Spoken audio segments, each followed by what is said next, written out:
Hey there, travelers. Welcome, my name's Kai, and welcome to Proudly Radical. Let's see. Get situated here. Oh, let's see. What do we got? Let me just look at a couple of things here. I don't know if that's actually accurate, but either way, welcome all those at the top of the show. I'm going to do some headlines tonight. I'm going to talk about some of the news of the day. Hey, Joe. But I also want to do a reading. I talk about this book a fair amount when people walk into the channel. How to Be an Anti-Capitalist in the 21st Century by Eric Olin Wright. And so I want to I'm going to read some of it. No, I don't know what's going down in Nova Scotia, but I think Lynx may be in chat. If Lynx is in chat, then let me know if you know what's going down in Nova Scotia. Let me check the news feeds, though. Yep, got it. I hate MSN, but what the fuck was that?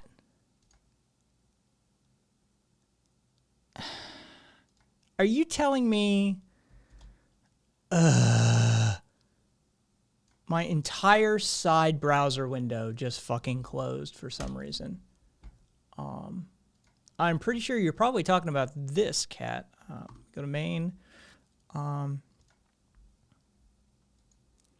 Yeah. I don't know. It's been weird. Let's see. Hang on. Let me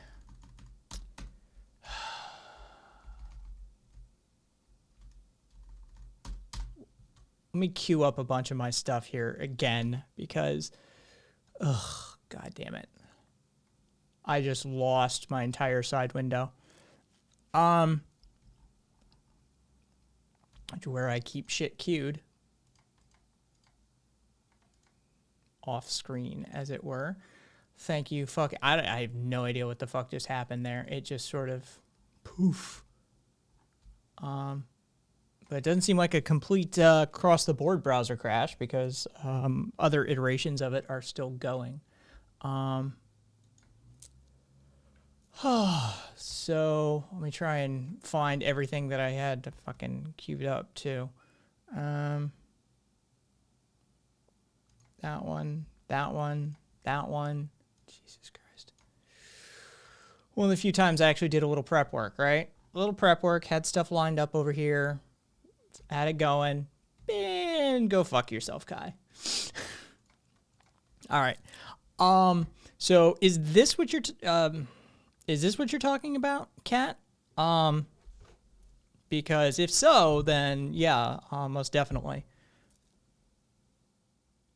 I wonder, I'm just playing around with my Unity levels here. Did it do? There we go. Okay.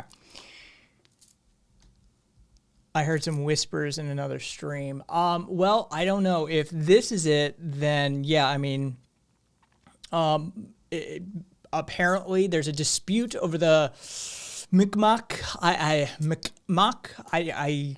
I wouldn't even be able to hope to pronounce that in its native tongue.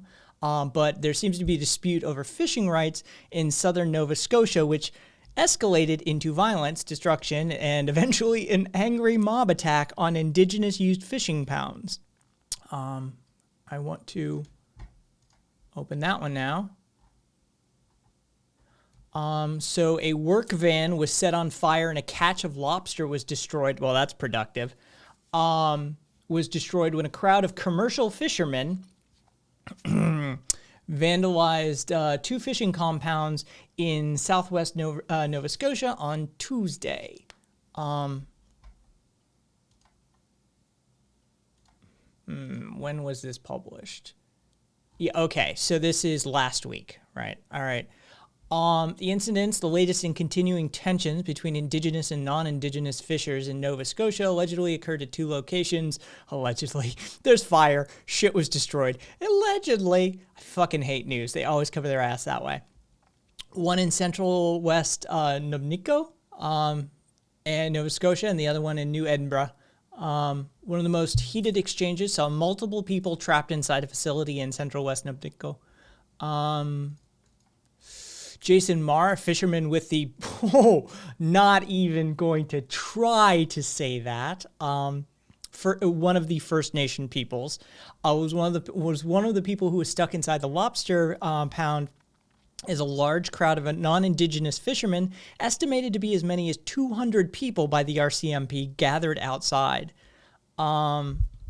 Apparently, he traveled to the facility after he was told that commercial fishermen were going to attempt to seize the lobster caught by the native lobster fishermen like himself.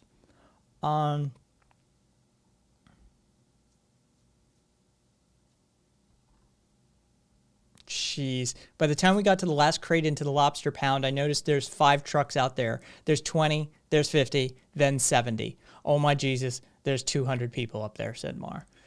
So this is last week. Vehicle vandalized. People threatened to burn his group out of the building. Jesus Christ. Despite calling 911 multiple times, Marr said the RCMP took 2 hours to arrive. A crazed mob has surrounded our building and are threatening to burn us all alive. Yeah, we'll be there in 2 hours. I'm just thinking about Lost Sue's accounts of dealing with the Canadian police as a First People. Yeah. It was only a few hours later that the RCMP came and talked to him. They told us the only way this was going to come to any kind of end was if I hand over my lobsters to them.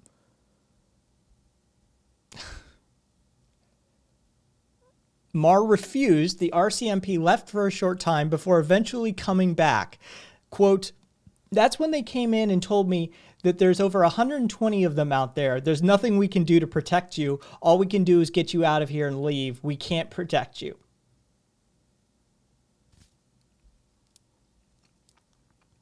Eventually relenting, leaving the facility with family and friends, quote, "They destroyed all my lobsters and poured solvents all over them, estimating the catch was worth probably $40,000.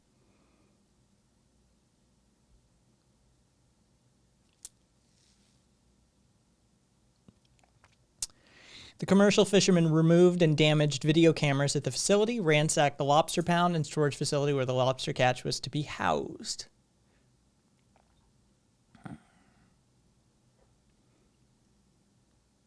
The fisherman, Sack says, were targeted on Tuesday, hold a, quote, buyer's license, which allows individuals to purchase fish directly from fishers for the purpose of resale or processing as part of the First Nations communal fishery. The First Nation operates a commercial fishery for the benefit of the community, but also provides a, quote, moderate livelihood fishery so individuals can provide for themselves. When Tuesday's confrontation began, other members of the First Nation arrived at the scene after being contacted by the buyer. Standoff continued into the early hours. Do we have...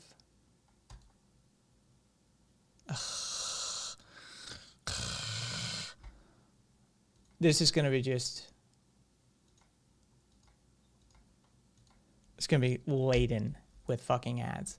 It's just going to be laden with fucking ads. No. Close. Close.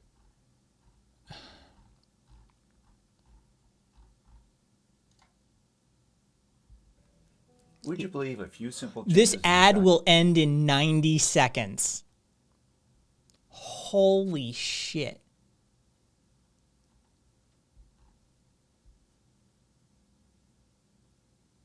Closing it. Opening it. Killing it. Oh, you actually said the word. That's so adorable. He said the word. Could you say sad too while you're at it?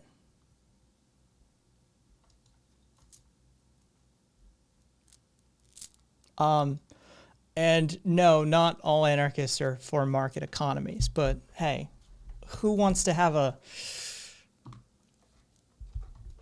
Yay, he said the word. Who wants to actually have a conversation or engage in the dialectic and use, I don't know, rhetorical device, you know, maybe a little trivium. Hey, Taco, grammar, logic, and rhetoric, right? Let's actually engage in the conversation. No, instead, what you wish to do is engage in ad hominem attacks based on your own ideology. I find that sad. That rather than engaging in the marketplace of ideas, what you'd rather do is use your own fundamental ideology and beliefs and let's see, yes, totalitarian firm and fuck that, and use them to attempt to club somebody over the head while playing partisan hackery.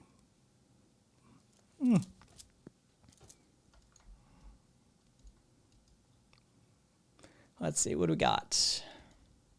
Totalitarian firms and theft via are totally ways to bolster freedom via profits.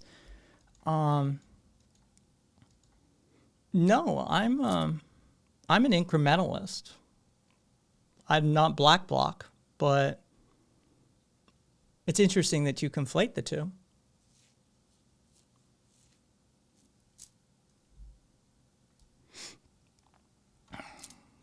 Why don't you come on the air? Type exclamation Discord. Come on the air and discuss it. Let's actually engage in that marketplace of ideas.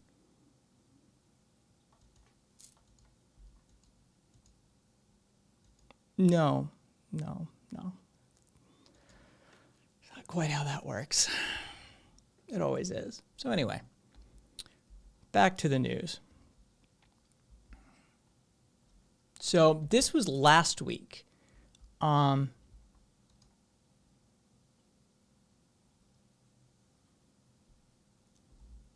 So now we know what was happening last week. We know the backstory.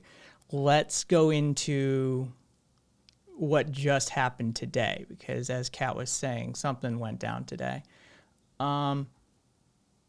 So the buildup has been across the last few months, in which several hundred lobster traps have been destroyed or seized by the commercial fishermen. Anarchism for me is a collapsing down of hierarchical power structures into a hierarchy, as opposed to a hierarchy, and the philosophical challenging of power and authority structures.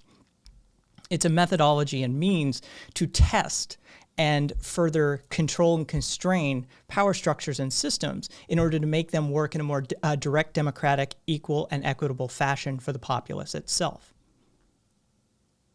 There you go. Very, very simply explained. But hey, I'm sure you've got another ad hominem locked and loaded, so go for it.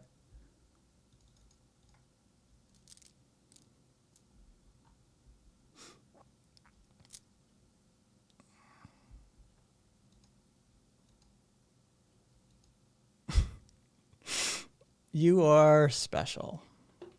Kat, you're mod.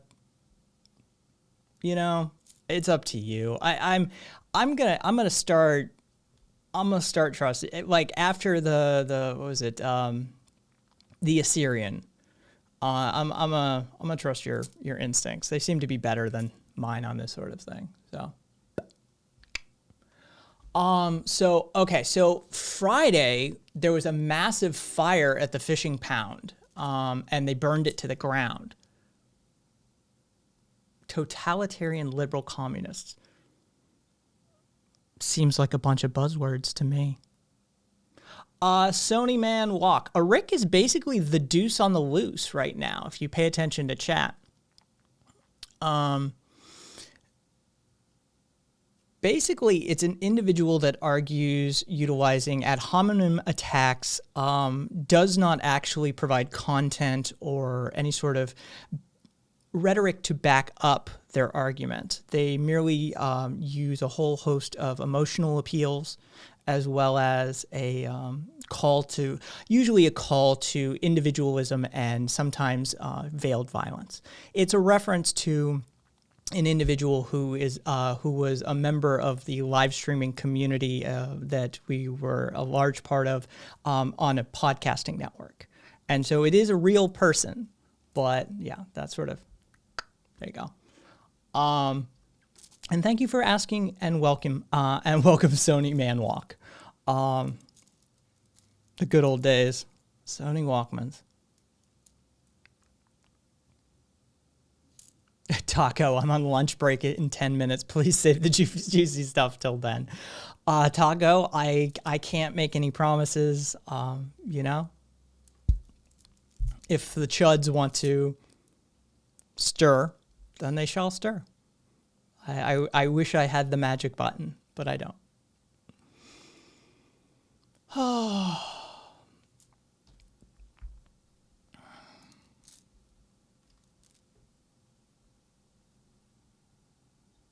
yeah. Oh, good old Adam Smith. Most libertarians, most people who are ascribing or claiming to ascribe to sort of, especially Chicago school style economics, generally have not read Adam Smith, and they don't understand how critical he was of a lot of things that they are proponents of. And then they ascribe things to him. Seems like a lot of buzzwords you're using there, Deuce. You see when you use baseless tactics such as that, how they easily just get spun back and back in your face again. But hey, like I said, you're welcome to come on the air and debate. Hey, Ace. Oh, Ace, my love. How on earth do you not have... Well, we're going to rectify that this second. You give me 1 second. You give me 1 second, Ace. And I'm going to get you a VIP badge. Because I don't know how on earth Ace doesn't have a VIP badge.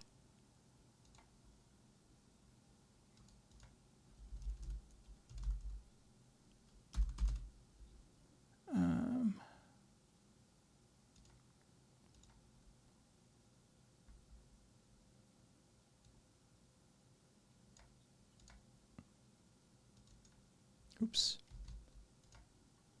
There we go.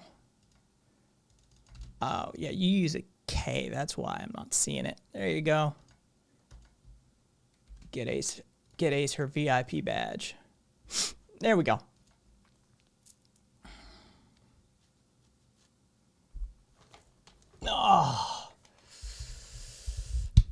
Oh, I missed what got him banned, I think. Yeah, we go over to the mod panel so I can see.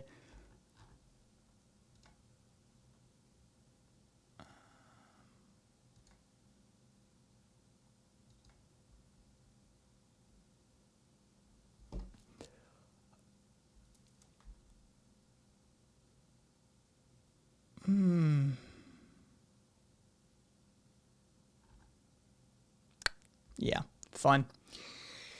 Oh well. It's a shame he didn't want to engage. I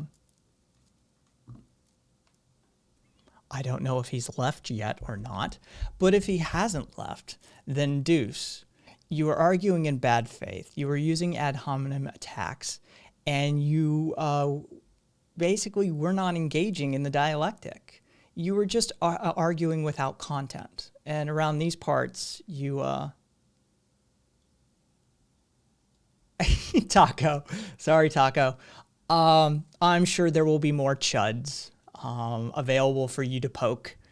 I'm glad you feel special, Ace. I try and get all the old crew VIP badges. If you were there with me towards the beginning in the podcasting days, I hook you up with the VIP badge. But yeah, he refused to engage, so fuck him. It's a shame. He has to study basic economics, won't answer questions on basic economics.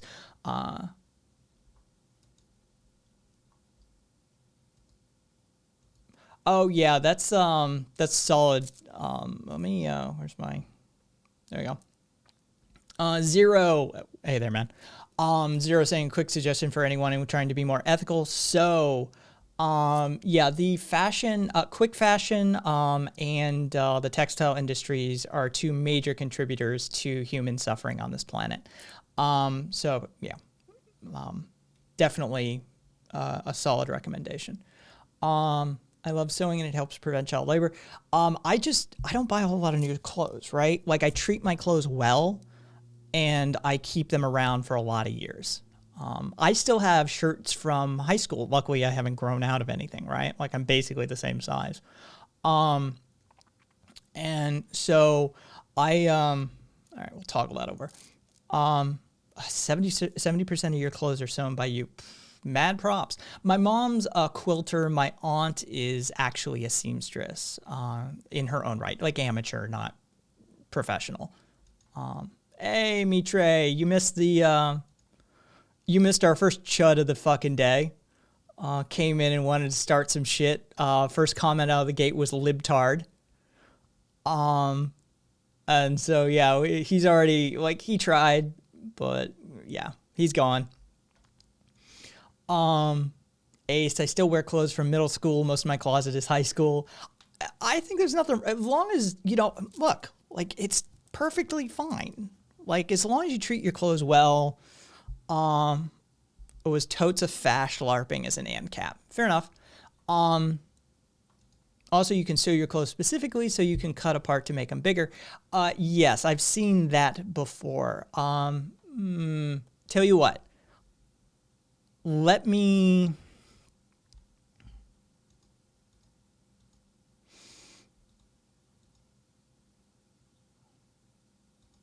Okay. Yes, you can. What am I seeing? Hang on. Sorry, Joe. It's just the way it goes. Sometimes you got to pay attention to them. All right. So I think we've got this fairly well covered. Basically, the Micmac. I would love to have a native pronounce that for me. Hey, Hog, what's up, my man? We're just going over like some breaking stuff in Canada right now. Commercial fishermen are like literally in, they have burned down a native fishing facility. They've been at war with them for like 2 months. And so it's, it's like a whole thing right now. And they just recently trapped a whole bunch of people in a building and threatened to burn it to the ground while they were in it. They destroyed $40,000 worth of lobster. They burned it and threw solvents on the food, on the lobster. And so it's a whole fucking thing snapping off in Nova Scotia right now between the commercial fishermen and the native fisheries. And it seems to be getting violent. Like violent. All right. I want to cover at least this story before we change gears, Zero. And then we'll change gears.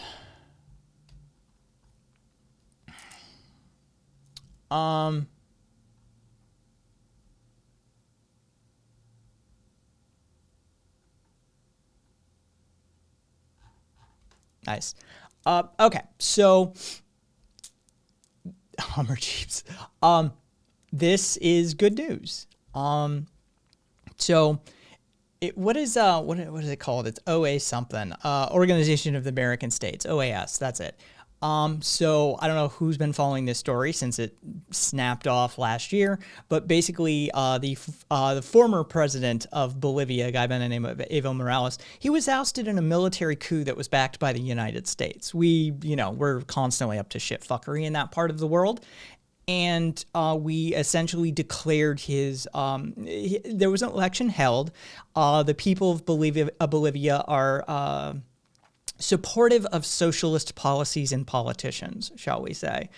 And they elected a sort of socialist-leaning government. Evo Morales and his socialist government was responsible for the lifting out of poverty of many, many people in their nation.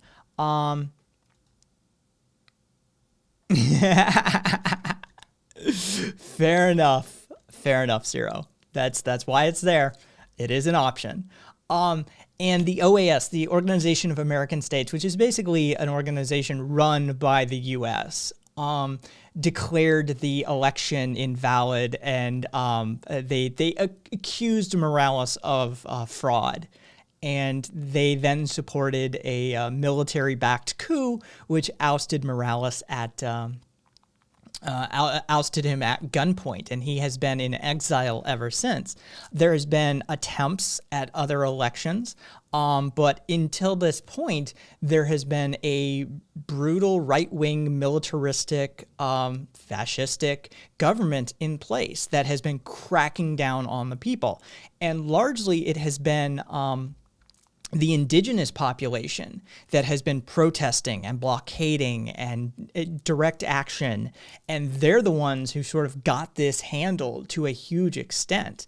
And so in this turn of election, Luis Arce, he has declared victory, and even his competitor, who is it?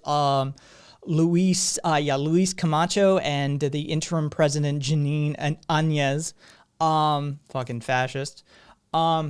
They lost by such numbers based on the exit polls that even they declared that they were on the losing side of it, and Arce has declared victory, and so this is the first step in winning the battle of reclaiming their governance, and putting in the type of governance and the type of politician that the people of Bolivia wanted in the first place before the U.S. undermined it completely, as is tradition. And so, yeah, they're going to have back their socialist government. This is basically a declaration on the part of the people. Get the fucking right-wingers out of here. We want our socialist government back. So, mad props to the indigenous communities, mad props to the people of Bolivia for holding their feet. How long does the timeout reward last? That we haven't discussed, but I'd sort of leave that up to Kat, because I'd probably have Kat redeem it. So whatever Kat's feeling that night, maybe. Yeah. Because it was too cheap, Joe, I wasn't comfortable with it being at the level it was. It was too easy to achieve. And yeah, like I want it only accessible to people who are sort of regulars and can accrue that kind of pointage, like not in a single night. That's so I sort of wanted to wall it off to the community. So yeah. All right. So Bolivia covered. I mean, mad props to the people of Bolivia. That was a hard won fight. That was a hard won battle. This is a good one. Federal judge upheld the previous ruling of Judge Beryl Howell, basically an injunction against the USDA from cutting basically 700,000 people off of food stamps in the middle of a pandemic and an economic crisis. So we've got that upheld at the federal court level. I don't know if they'll appeal it, but this is the third time they've attempted to do this. So, something to consider. And then this one I wanted to talk about just because it's fucking stupid. And then we'll jump over and we'll have a conversation. Oh, God.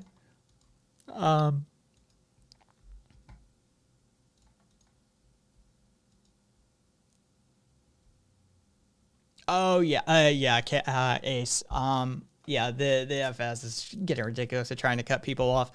It's been an issue through this entire administration. It's the, and like I said, it's the third attempt that they've made at doing this, of cutting food stamps. Because, let's face it, according to right-wingers and conservatives, we shouldn't ensure that people have life life, liberty, and the pursuit of happiness. Fuck all that, right? Food, water, healthcare, clean air, all that sort of stuff.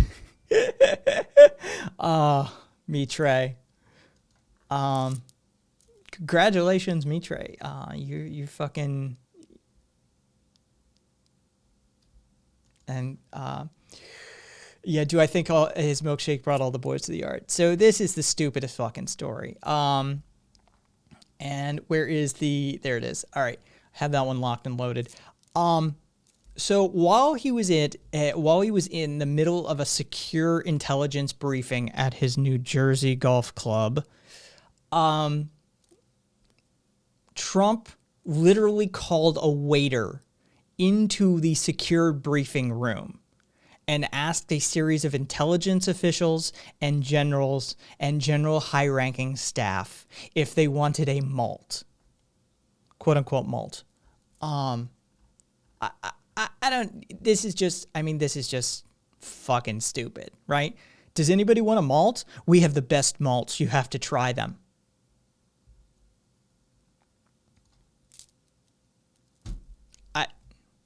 All right. It's just fucking Trump dumbassery.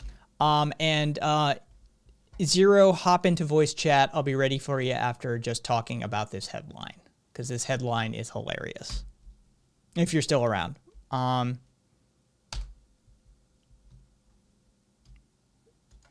Really?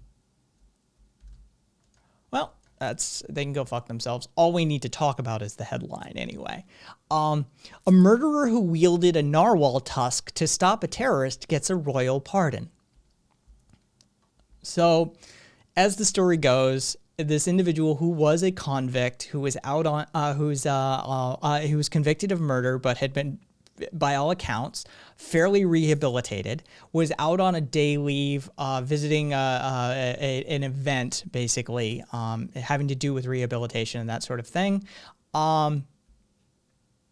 Yeah, I know, right, Ace? I think it lost its secure status the minute it was held at a golf club. I'm surprised he didn't offer or everybody a mixed shit. So this individual's out. He's near the bridge when that terrorist attack goes down last year. He is one of the people who actually pinned down the guy who, the terrorist attacker. He was handed a narwhal tusk off the wall, a 5-foot narwhal tusk off the wall by a civil servant, which he wielded. A chair and a narwhal tusk were his weapons as he battled, embattled this. He was embattled with this potential terrorist.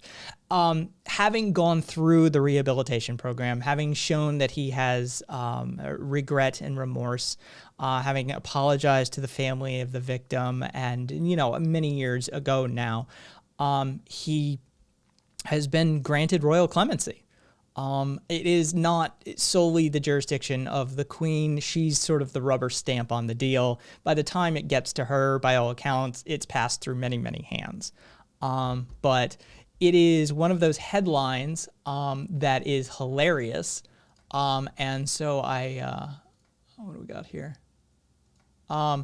And so, yeah, even when Kat saw it, he posted it in his shared content as well. And I already had it pulled off to the side because I just wanted to read the headline. Murderer who wielded narwhal tusk to stop terrorist gets royal pardon. I just wanted to be able to say that combination of words live on my stream. So, all right. So let me jump over here. Oh, that was the bridge, England Bridge. Let me get you the details on that one.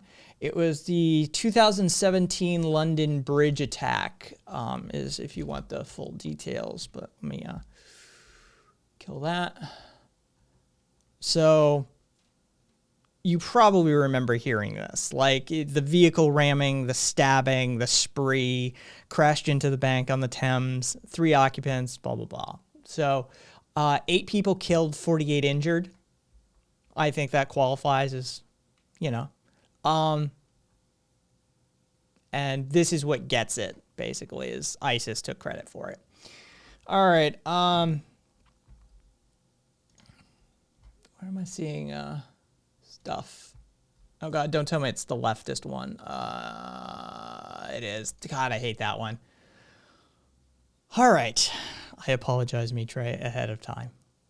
I do. Okay, Zero. So, Okay. ground rules: breathe after every paragraph. It's a good one. Yeah, I know, right? Right, Ace. I do think it probably had a lot to do with that. Why is that doing that again? What's going on?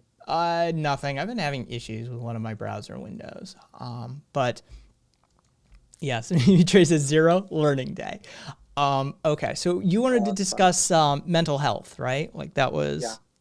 What aspect of mental health did you wish to discuss? Well, just generally like when it comes to like okay, at least my experience with mental health generally goes on to things like dealing with conditions and like the acceptance of those conditions and stuff like that. So that's kind of what I'd want to talk about. Like I'm trying to like I don't know spread the word. I don't know how to say it. Okay, well, go ahead and spread the word. Just talk about it in general because okay so do you know like do you have any mental like health conditions like No. I don't like disorders, disabilities, whatever you call them? No, the only time I don't have clinical depression, I have situational depression due to the physical disability. So, on a bad day, but no, I don't suffer from any sort of clinical complications, shall we say. Yeah. So do you know much about autism? Enough to know that I don't have it. But that's about it. I've never had very close interactions with anybody on spectrum, not that I'm aware of, or at least not anybody who was formally diagnosed, shall we say. Well, now you have. All right. Well, there you go. Yeah. So, Ace, where are you going with this, buddy? Be cautious. What? And Taco saying hot take: mental health is a part of overall health and should be covered by single payer Medicare. Dude, that's the coldest take ever, Taco. That is extremely cold.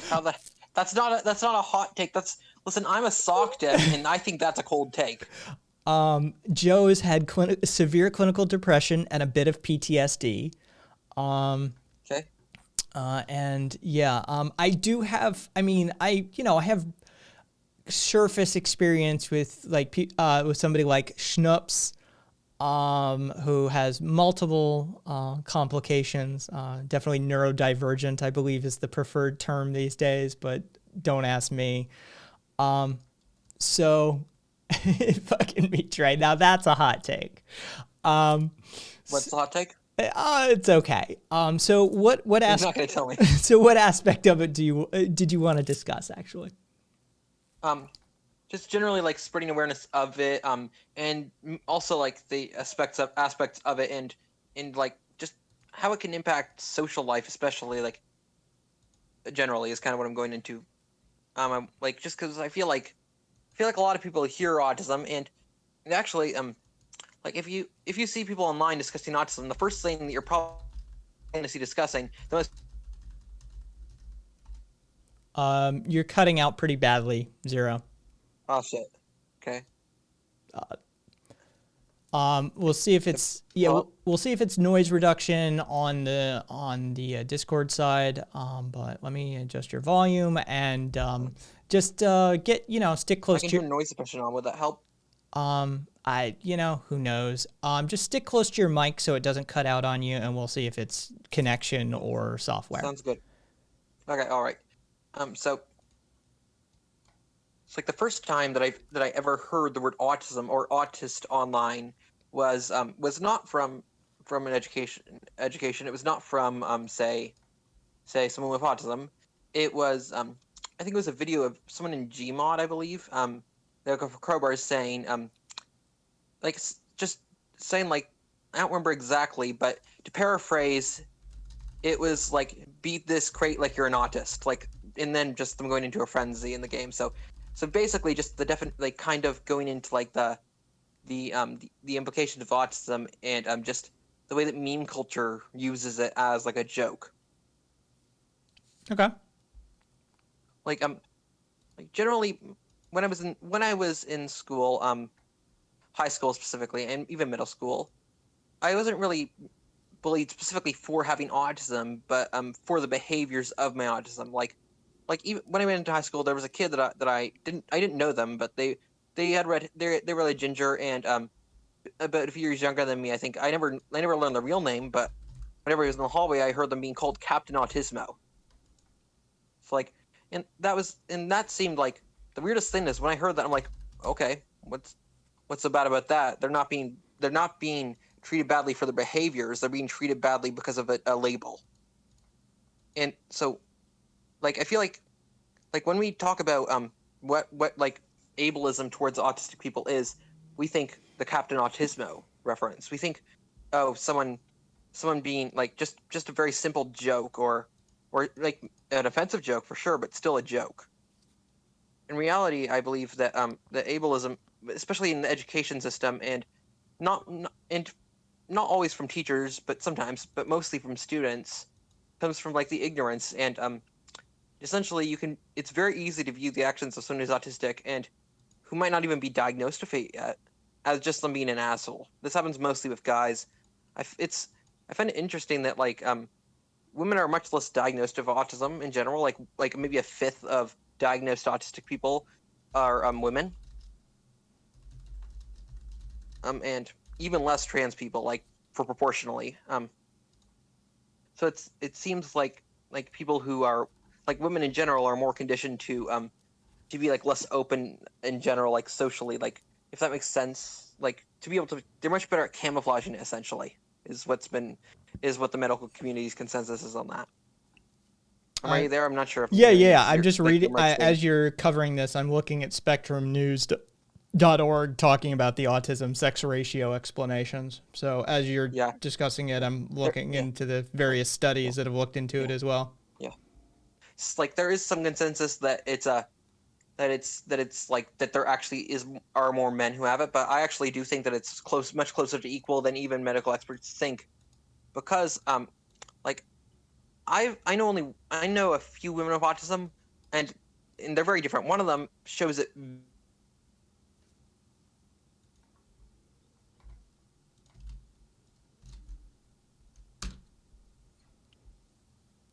And he's gone. Hey, thank you, Lotto.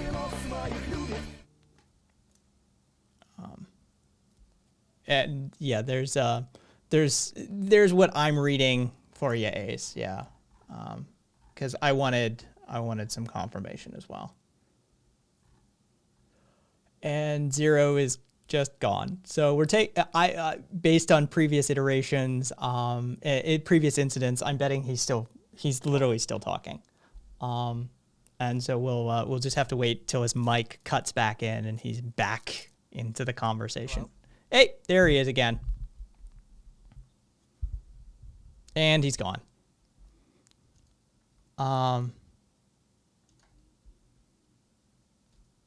Joe saying, I mean, sure, you always have report bias. That's what made me mad when we had to design questionnaires during my studies, which is dude, we did. I mean, we just did this on the weekend.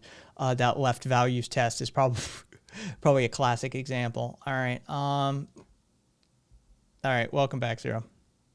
Sorry, I say that. So where did I cut off? Very early on into that. Right. Oh, fuck. Like what words? Right after I sort of told you that that I was looking into the other okay. Spectrum News, and yeah, right about there. Yeah. And I'm sorry that I was cutting off. Like if that gets too annoying, like just tell me the second that you hear me cut off so that I can restart my mic or something. Okay. All right. Like if I cut off for like more than 10 seconds or so. So what I was like saying there is like a lot, like the medical consensus is quite often that there are definitely, like, women generally do camouflage their autism much better because like with guys it more manifests in sort of like, I guess, being viewed as an asshole, similar to like people with Tourette's syndrome, but a bit less obvious, which was very much my case actually. That like I kind of like my autism kind of made me act very differently and therefore look like less of like it didn't seem like autism to kids because kids don't. Am I hearing me? Uh-huh. Okay. It didn't seem like autism to kids specifically. It seemed like just being an asshole, like asshole syndrome. And to teachers, it was very clear because teachers had been educated in these kind of things quite often. Which I think is part of the problem with like that with meme culture and autistic people in general is that and it's and like also how in specifically like in the entertainment industry, another problem is that men adult white men with autism are like almost the only autistic people portrayed in television. Thank you, Drew. Someone subscribed? Just to follow. Oh, welcome. We're talking about autism. Well, I'm talking about autism, and he's Yeah, listening and telling me when I've cut out. yes. Zero is this is a cause and a topic close to Zero's heart, and not a thing that I have very much experience with. And so Zero is why I'm here. just being given the opportunity to espouse and educate. So welcome. Yeah. Continue. Okay. So I feel like there are three main issues that like culturally with autism. One is meme culture and how autistic jokes have become almost the replacement for retarded jokes. Like people think, like I'm using the word retarded in this context because first of all, I kind of think I have the R-word pass, considering that I've actually been called it before, but not just as a joke, but due to my autism. And second of all, because well, I'm not using it to discuss someone right now. Anyway, beyond that point, there just proven by what I just said, there is a lot of sensitivity around the word retarded. There isn't around calling someone an autist, at least not within kids. I don't know any kids that have called someone an autist or called like that kid that I knew in high school Captain Autismo, and they didn't feel bad about it. They didn't feel like they were calling someone retarded, despite the fact that they have very similar connotations when it comes to how they make people feel. In fact, like when someone's done something really stupid, if you're a person that likes to swear, you're not going to call them autistic. You're going to call them retarded. So it's I just think it's kind of like the word that has a much more deeper impact towards people, especially people that are autistic, is considered almost acceptable in like meme culture and such. It's like I feel like it's a real problem that will develop worse as people using these terms as a joke become adults, and if they're not properly educated, then it can actually develop into real proper ableism. And the second cultural issue I think surrounding autism is women and people of color are not represented in entertainment regarding autism. Like have you seen any autistic people in entertainment, like TV shows, books, etc.? Can you name any few? Yeah, the first one that pops to my mind is Sheldon Cooper. Yeah. Like you know the guy what's that guy's name from The Good Doctor? I don't know. I never watched it. By God, I fucking hate that show. Just anyway. And also I can think of like Sherlock, like the BBC show. He's been basically confirmed as being autistic.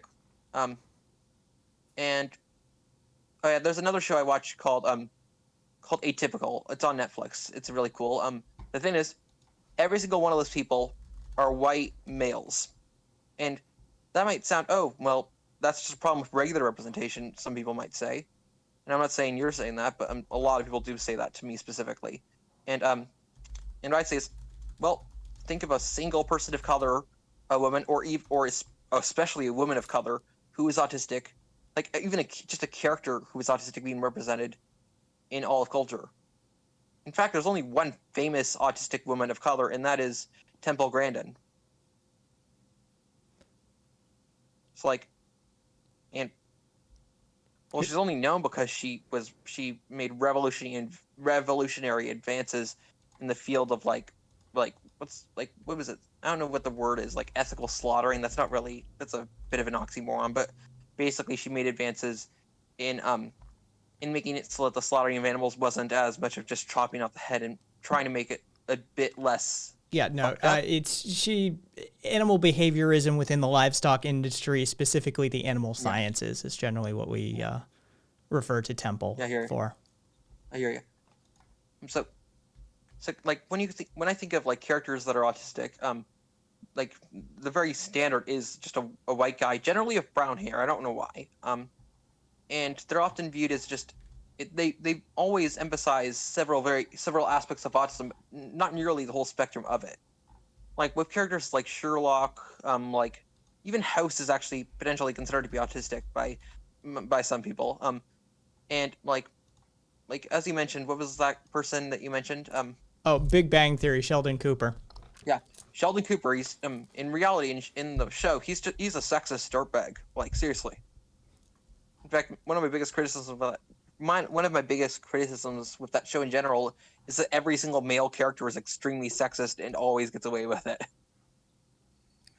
Like seriously, Oh, that's atypical. All right. I'm just looking that's for. atypical. I'm just looking for examples of autistic I was assuming take was representation atypical. within the media, and what are some of the examples. And I am having difficulty finding them. Finding examples of people of color. Well, I mean, one, just spectrum representation unto itself outside of the, Rain Man category Yeah. theme.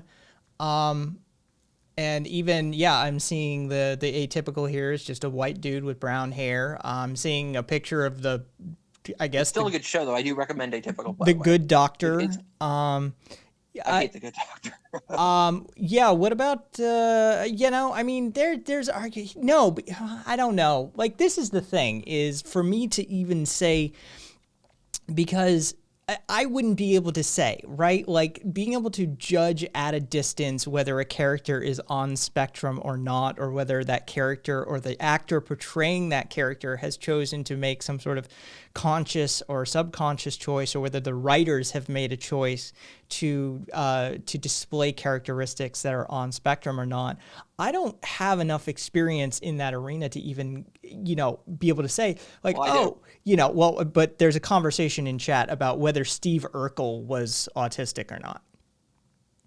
Well, if we want, there are two options here in this conversation, two routes we can go. First of all, one option is we can just talk characters that have been shown as autistic. That leaves us with Atypical, The Good Doctor. What's the other one that I'm thinking of again? Geez, I keep on forgetting one of these. There's apparently a Sesame Street character. Okay, well, I don't know if Sesame Street characters really have race, so Is like Yellow a or, race? well, I don't know. yeah, Yellow. Does wait, She Big seems to Bird be. or Ernie or Yeah, she seems to just be yellow felt. But okay. Oh, it's a girl actually. yes. Like Ace is pointing out that part of the lack of not white autistic people is blacks and Hispanics are more likely not to be diagnosed due to poorer healthcare system access in areas where the majority of people of those ethnicities reside. that is true. In the end, that the fact is though that I don't think that would necessarily impact fictional characters to the extent that it does with real people. Like, do you know what I mean? Like I get that definitely impacts the the diagnosis rate of Black people with autism spectrum, but I don't know really. I don't think that would necessarily impact to the cultural standpoint of how often like writers create fictional autistic characters who are Black or women or Black women. Like I don't know if it's as impactful on that as it is just on reality. And apparently Arthur Like I have read quite a few studies on this and done a few essays on it as well. So I'm just thinking. and Really Girl Meets World have both done episodes with characters with Asperger's syndrome or various on spectrum territory. Just a quick thing, just a quick note. The guy who made the term Asperger's syndrome was literally a Nazi who tested on children with mental disabilities and then gassed them. So like, I don't use the term Asperger's disorder or Asperger's syndrome because of that. Because and actually, it's Asperger's syndrome isn't even really a term anymore because it's just being put right into autism spectrum disorder. Did I cut out? No, you didn't cut out. I'm just looking at it. It's still in the ICD-11 and the WHO diagnosis. I don't know if is it in the DSM-5. It's, let's see, fifth edition of DSM-5 published.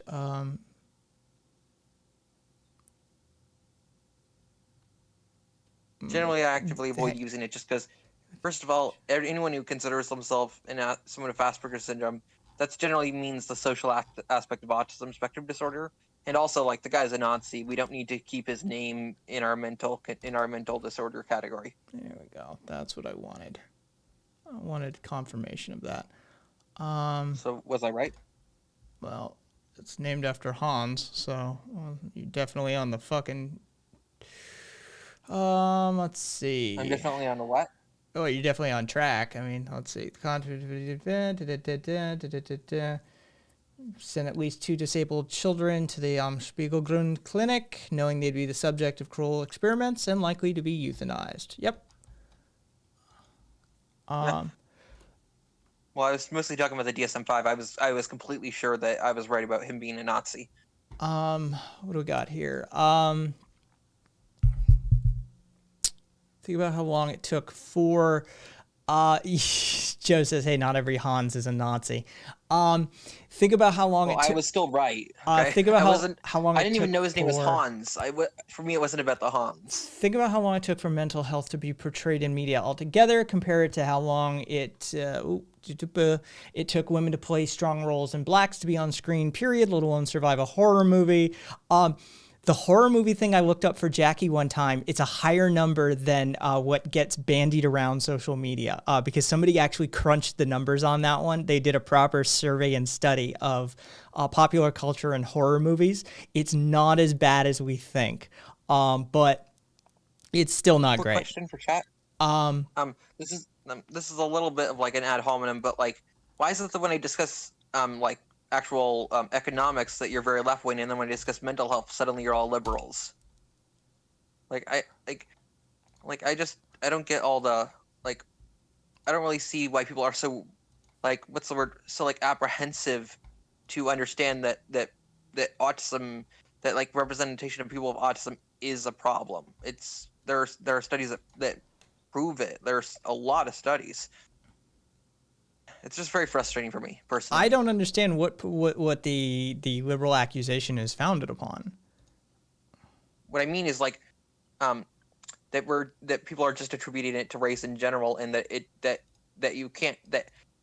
autism cannot combine with being a person of color does not actually, that they don't actually like add upon, like that it's not greater than the sum of its parts, basically. And you have angered the whirlwind of fury that is Ace. I'm glad to hear it. I'm glad to hear that I've angered people with my takes on things that I have done studies on and that I have like done essays on and such. She's got degrees in. In what? She is, let me see, she's behavioral health and something else. I forget. Ace, give me your qualifications again, because, and she is in this arena. Yeah, boy. Is she autistic? I'm high functioning, but yes. Okay. Boy. Then I'll take her word that she is better qualified than me. And so, she's saying, I will not be called a liberal about mental health. You have the wrong one, my guy. I told you, Ace, the offer's out there. You know how to do it. What offer? She's already a member of the Discord community, so she knows she's old school. Yeah, go ahead. Come in here, educate me. I understand that I'm sociology, reactionary about autism. Sociology and psychology. Nice. She is actually qualified in this arena, but this is why I can only act as a host for this, because I have no educational knowledge in this arena other than intro to psych, intro to sociology territory, and I have no personal experience. And I appreciate that you're willing to accept that, and that you're not like making. Yeah, I'm just fact checking as things go along, basically. Like that's the best I can do is quickly fact check. I don't think I failed the fact check yet. Arbos isn't high functioning the same as not autism. If you're referring to No, it's not. autism, Not whatsoever. did I just see? Not whatsoever. If you're referring to autism, the problem with autism is that I never understood how it's a disease. Like, how can you objectively It prove? is not a disease. How can? It is not a disease. That itself is a product of ableism. It is a disorder, an autism spectrum disorder. It's in the name, and also, it is a very varying disorder, neurological condition type thing, and it's disease implies that it can spread No, it or that it's doesn't. inherent. Well, See, this is disease is the wrong word for it though. See, this is the problem I take with just coming from like a base understanding of Latin, like what disease means, and this is where I like, oh, and I immediately had to pull the technical definitions of disease and disorder, because this is a semantical difference. But a I disease, do love Latin, so I guess I'll hear. a disease is a particular abnormal condition that negatively affects the structure or function of all or part of an organism, which technically meets the definition. Disorder is a functional abnormality or disturbance. And so there's definitely a Venn diagram overlap between those two terms. Well, first of all, it is officially a disorder, autism, and secondly, the majority of autists, not the vast majority, but the majority of autistics that I do know in real life, not online, do not like me having it called a disease whatsoever. That's fair. Saying that they are offended by. Look, I just learned as a gay man that sexual preference is now a slur. So, It is? yes, it is. What is the replacement? It is sexual orientation. Yeah, I generally use sexual orientation. I understand where preference might come in, because say if you actually there's a very controversial topic I have regarding sexual preference, in that the idea of if you specifically have a sexual preference for one race over another race, is that racist? Is a question that I've been trying to find out. I firewall sexuality. Okay, so the thing with sexuality is basically this. If they're not harming someone, your role in someone else's sexuality is shut the fuck up. Yeah. That's basically it. If they have a preference for Asian women or black dudes, or I don't care. If you get into that arena, it's a very dangerous arena of sort of fascistic authoritarianism, of an individualistic personal trait that I'm not comfortable people really even discussing at that level. That I do agree. That's a slope coated in fucking Vaseline. Yeah. So I think it is a slippery slope. Yeah. All right. So. All right. We got. Okay. We'll leave the subject alone. Well, hang on. I just want to scroll back in chat here for a second, because there is some Mitre poke. I've offended a lot of people, haven't I? Well, not necessarily you. There's also other contributors here in chat that are Arbos is going, and there's other stuff here happening. And Mitre, of course, poking the bear occasionally. He thrown out. I heard vaccines cause it. Lovely. Yeah. And I heard cinnamon cures diabetes. I have not tried it yet because I don't believe it works. So I believe that I would have been told if it worked. Okay, so what did Arbo say? Doctor. A thing that impacts you negatively is not a disease, because ableism, ACE is saying it just means that they have more comprehensive function and motor skills, but technically not on par with the average human. It's not a disease, but a mental disorder that's a result of some misconnections in the brain. Arbo Did someone just say that autism is merely motor skills? No. Not merely motor skills.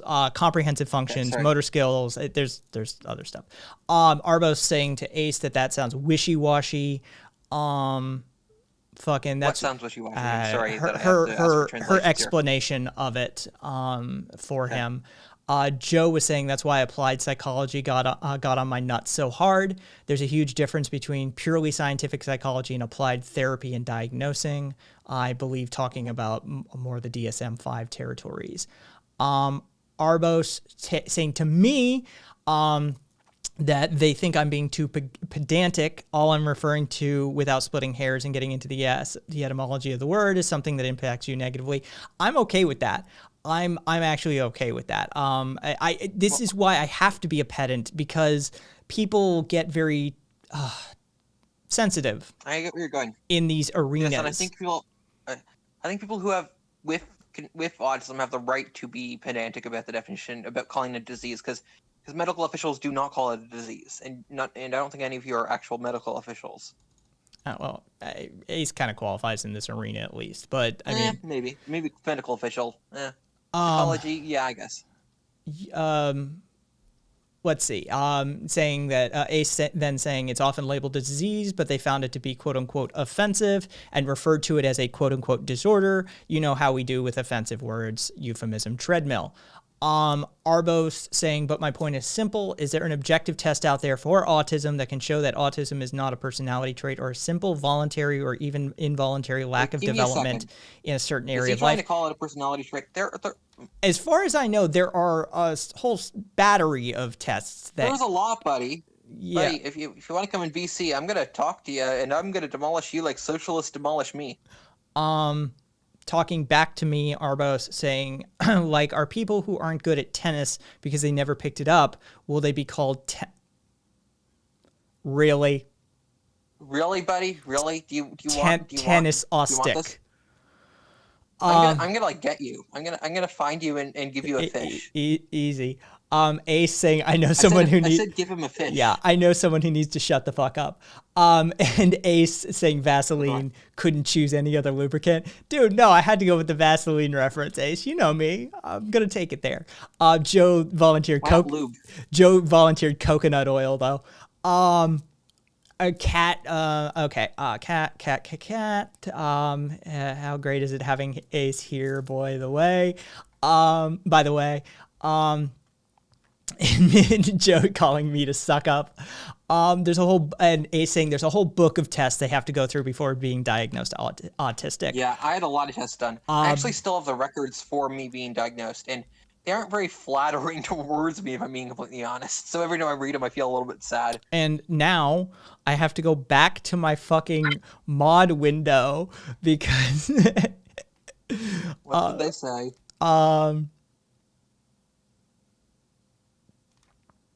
There we go. Do I not get to know what they said? Are you not going to tell me what they said? Oh, Jesus Christ. Really? Arbos, if you're still around listening, that was the stupidest shit you could have gotten timed out for. Please tell me what they said, okay? Don't. I'm not a kid. I need to know what they said. It's a death threat. Towards who? You. Oh, that's fun. I dare you to come at me. And it's I live in Canada. we'll drop. Me, No. It was the stupidest form of death threat I've seen in a long time. Well, I guess you can't describe it. But can you like describe it? Yeah, I know you can't describe it, but can you describe it? No, but I can send it to you on Discord, no problem. Thanks. I'll DM it. Lovely. I love when people are awful to me because of things I didn't decide. I'll DM over to you. And Dingo, welcome. Welcome. Dingo has entered chat saying, remember to vote Trump 2020.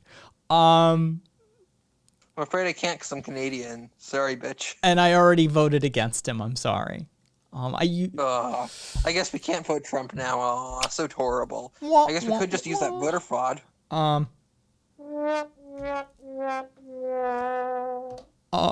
So or, you know what we could do? I could just use my voter fraud to vote all the way from Canada, right? Oh buddy? yeah. Use your Soros bucks to buy a fake passport. Yeah. Yeah. And I'll have my guinea pigs vote too. So I mean, you're welcome to try and discuss it, but walking into a room and just saying, "Remember to vote Trump 2020," which is better, admittedly, than just screaming Trump 2020. Oh, interesting. You want to get on voice chat? Dingo. Oh, we have like a willing No, right no, no, winger no. We'll see. I always put the offer out there because more often than not, as in like a 90 to 95% rate, we should be tracking this since the Podbean days, guys. You gotta. Yeah, you're statistics for fun. Cat. Yeah. A saying, yeah, already voted and Trump was not chosen. Takes a bow. Yeah, Discord, Discord in chat will get you the Discord, get the Discord link. I'm also going to put that into chat, so the heads up. Hey, Solaris. Well, we seem to be transitioning a little bit, maybe, off of Maybe a little bit. mental health advocacy from Zero. And into a more I'd like political. to answer any questions from chat, like anything directed at me. Please tell me what they said. Yeah, it weren't really. But it did spurn a whole lot of conversation. For that, I'm grateful, Zero. Anything. Yeah, I'm glad to help with that. Anything that gets the conversation rolling. And so, okay, The socialists get to educate me. I get to educate the chuds and also the people who don't know shit about autism. Or those who do know shit but don't really care to be correct. Yeah.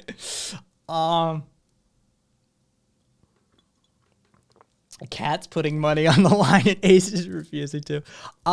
Solaris is saying that they are autistic as well. Oh, cool. Wait, the new person? Yeah, the person I was just addressing who just walked in, asking what the subject was. Yes. Oh, I thought you meant the Trump 2020 guy was also autistic, and I'm like, no. I'm not sure if I believe him. I feel like this is a ploy. That's what I was thinking. The most time I was gonna reference while we wait for and again I'll cue it in chat one more time for them while we wait inevitably for this to occur. Yeah, I don't think they're gonna come in. I think they're a bit of a coward. I'm sorry, whoever. I'm sorry to the person, but like, I don't think you're gonna come in here. I don't think so. I did want to say that in reference to your sort of meme culture and where the most derogatory occurrence happens, the place in which my social online sphere, right, uses the term autist the most. That I have personally seen is the Wall Street Bets subreddit.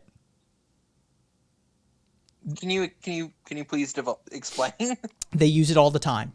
It's to describe themselves. These are people that make stupid decisions, day trading, and just poor financial decision making all the time, and they use it in that sort of same vernacular of the R word, right? Like this is how they use it, but they use it as self-referential. Does using a slur self-referentially count? Well, maybe not a slur, but does using that type of word self-referentially make it okay? I don't know. I probably not, but I don't think it does. I was just pointing out that this is where in the online sphere that I'm used to, where I have seen that term the most, and by the most I mean every post and every thread. I see it consistently on like shit posts, in just meme type culture, like Call Me Carson type stuff. And Polly Thomas, not specifically Call Me Carson. Wall Street Bets is basically just biz on Reddit, though. So yeah, it is definitely a 4chan inspired subculture. I hate Wall Street. So, what am I seeing? Of course, those who wanted to talk are not going to. Yeah, I wanted to talk, and I'm talking. Dingo, step up, fucking own it, bro. Yeah, own up, dude. Come up here. Like, come on, let's have the conversation. If you think hitting an anarchist with Joe Biden is going to somehow undermine any of my talking points, I welcome the conversation. I welcome the discourse. Yeah, like people are like, you're a Biden supporter. You're supporting Biden's America. And I'm like, no, I'm Canadian and just no. Ravioli wants to know, Zero, what's the best way to spread autism awareness? Is it best to focus on representation in media? What would be the best way to do that, and what are the alternatives? That is awesome, and I didn't think I was prepared for that. I think I was more prepared for like the guy telling me to kill myself because he doesn't like fish. So, anyway, so to begin with, I think that media is very important in this case because, like, people really like shows like The Good Doctor, like House, and like Sherlock, and just shows like that. People really like those shows. So that's why I think it's important. Not specifically because of it being media, but because like the way we show these characters develops how the next generation views it. Like news stories with autistic people, they very rarely do they talk about women with autism. Very rarely do they talk about people with color autism, and I don't think, and like, so I think part of countering that is through dealing with media. So I'm not sure how a normal person would get better representation of autistic people of color and autistic women and autistic women who are people of color in media. I don't know how like the average person is going to do that. But so one thing that I would recommend for spreading awareness is trying to promote active discussion. Like if you see someone talking about a show that has a person that has like an autistic person in it, like The Big Bang Theory, discuss it. Discuss, like, if someone's talking about Sheldon, bring it into the conversation. Maybe not even artificially, but naturally.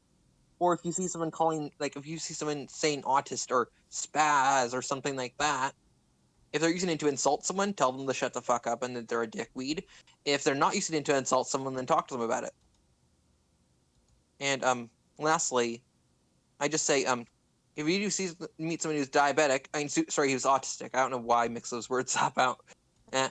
If you do meet someone who's autistic, either in real life or online, treat them with respect, and if they want to talk about it in general, if they want to talk about autism like I am right now, then let them and hear them, because really people in general just want to be heard, regardless of who they are. Like, everyone just wants to be heard, and that's why I think representation is so important to people, because if we don't let people get heard, then only the loud voices get heard. And those loud voices aren't always very nice. I think Mitre has at least a valid point as far as part of this conversation goes. He's saying, here's an idea that he'll reiterate for you. Authentic representation of people in mass media doesn't exist. Oh, no, I know. But just because something doesn't exist yet does not mean that we can't work towards it. Well, for example, socialism doesn't exist, but I know a lot of people who are working towards socialism. Well, I mean, that's sort of, I think what he's trying to point out is there's a fundamental limitation to mass media as a medium itself. And that sort of appeal to the lowest common denominator and how it functions as a medium is not the most suitable form of representation for these sorts of things. But I get where he's coming from. I get where you're coming from. So what is he advocating for? Us not to try to? No. It's just no. It's sort of a mediation of expectation from I know. From it as a whole, because I'm not expecting it to do wonders. Okay. I'm just expecting people to, just because it I think like that kind of argument. The reason I've been calling people liberals is because that was rude of me, but because I've been called liberal by some socialists and anarchists, and once even by a conservative. You're a sock dem, and I find it offensive. What? Well, you're a sock dem. Yeah, I know. I'm like honestly, I feel like sock dems are in the political community. Sock dems are kind of like the black sheep because they're communists for the right wingers, and they're evil capitalists for the left wingers. Anyway, never mind. That's not really important. But yeah, what I'm saying is what am I saying? Well, Ace said that if they represented everyone the right way, let's be honest, TV would fail and they wouldn't make money and they'd lose their clickbait. Well, both of those arguments are saying that are making it into a binary rather than a what's the word? Binomial? No. I'm trying to think it's not just on off. It's a degree of which we can represent people, and I think that neither of those are real arguments to not try. And I think that it's kind of like the argument towards not trying to deal with gun control is just you can't get rid of all the guns, so don't even try. Like just because you can't fully fix a problem, and just maybe because fully fixing a problem isn't going to fully fix it, doesn't mean you shouldn't try and fix it a little bit. Like just because there are many problems doesn't mean you can't try and fix at least one. Joe is Megalito, your fellow German who's looking to discuss American politics in some form or fashion. Let me know. And if Miguelito is then let them know to get into voice chat, and then I can deal with it from there. So what do you personally think of the take that I'm making here? I think it's fine. As as a gay guy, we went through the same fucking thing in the mid 90s to the 2000s, in an effort to reform. Very few in an effort to reform, to take back that camp character stereotype that was assigned for any gay character. Just like the autistic community would have to take back and reform the sort of Rain Man-esque character, that stereotype that you guys have been assigned as the stand-in personality profile. I think there's several personality profiles, which is kind of lucky, but all of them are somewhat young white men. There's the Rain Man type idea, and then there's the asshole, which is kind of what I was put into by people. People treated me like I was Sheldon Cooper, basically. Even though I'm not as smart as Sheldon Cooper, I don't necessarily like trains, and I'm not a fucking sexist. But the idea that autism makes you an asshole is another type of stereotype for autistic people. Ace is saying that. Yeah. Oh no, Ace. Yeah, okay. So hang on. We'll do this in order. Ace is saying the fictional autistic characters that were mentioned that are only successful because they show the high end of autism, not the hard aspects. They don't show how many autistic people that aren't high functioning. A lot not even verbal. Is that argument against me or? No. She's just sort of pointing this out as sort of the conversation surrounding reforming media vis-a-vis the I agree. She's also saying, bro, they've not gotten women right still, and black people are still gangsta ghetto 90% of the time. Progress ain't happening how you want. I know. I'm not just because progress isn't as fast as the idea that a problem exists, we can't fully fix it, so don't try is harmful. It's a I feel you on that. Bad way to think, and it's kind of like the way of thinking that conservatives have. It's more of a conversation in chat about mediating expectations, not a limitation on trying. Well, I don't care what my expectations are. My expectations can be great or a little bit, and I'm still going to try the same amount. I'm going to try 100%, which is what I'm doing right now, even. And Ace pointing out, law, they still want to portray most gay men as are flamboyant and emotional. They can't get that right. Still, media fails. We have been transitioned from the flamboyant character, though we still hold that category. We've been transitioned into the magic character, much like what they Hollywood attempted to do with they used to have the black magic guy. Magic black guys. I don't mean black magic, I mean the black guy who's magic. Yep. Legend of Bagger Vance territory, that sort of shit. There was that transitionary period that they did with African Americans in America in Hollywood media, where they became the magic character, see Green Mile, that sort of stuff. And then they did the same thing with gays. So we're now magic. And so, yeah, that's a thing. My solution to that, can I say my solution to the stereotypes that are given by certain realistic character traits? My solution is to make them protagonists. Seriously. Have an autistic protagonist in a show that undergoes an actual character arc, and then you will humanize someone with a characteristic. It's almost that simple to me. Ace is saying, not saying don't try, but saying different routes need to be tried. Let's be honest, the same process has been done on repeat, expecting different results. #insanity. It's not. I don't think it's insanity to continue trying. Ace, my magical gay kingdom. Lord, I love being a rainbow kid. Yeah. Okay. Because you can't give the results so far doesn't mean that you can't eventually. And when someone just stops trying something, then that kind of proves that it kind of is a self-proving like theory. It's what's the word? A self-fulfilling prophecy. If you stop trying because you don't think that you'll ever succeed, then you just never succeed. I'll ask Mitre. I think it's a loaded question, but I'll ask it. By percentage, how many shows would have to exist for a gay, black, female, autistic person to be the primary protagonist? One show, if the world was already accepting of it, is my opinion. Somebody would just have to write it, as far as I'm concerned. Exactly. And then it'd have to get funding. That was the real question there. Ravioli with a chunk. What I've heard from some people is that it's important to incorporate inclusion in the educational system and teach the fundamental values in each other, despite the cognitive differences as well as other differences. I've really come to the conclusion that the best way towards change is educational reform. I don't disagree with that. I don't really disagree with that. I think that rather than being taught about autistic people, we need to let autistic people teach about themselves, basically.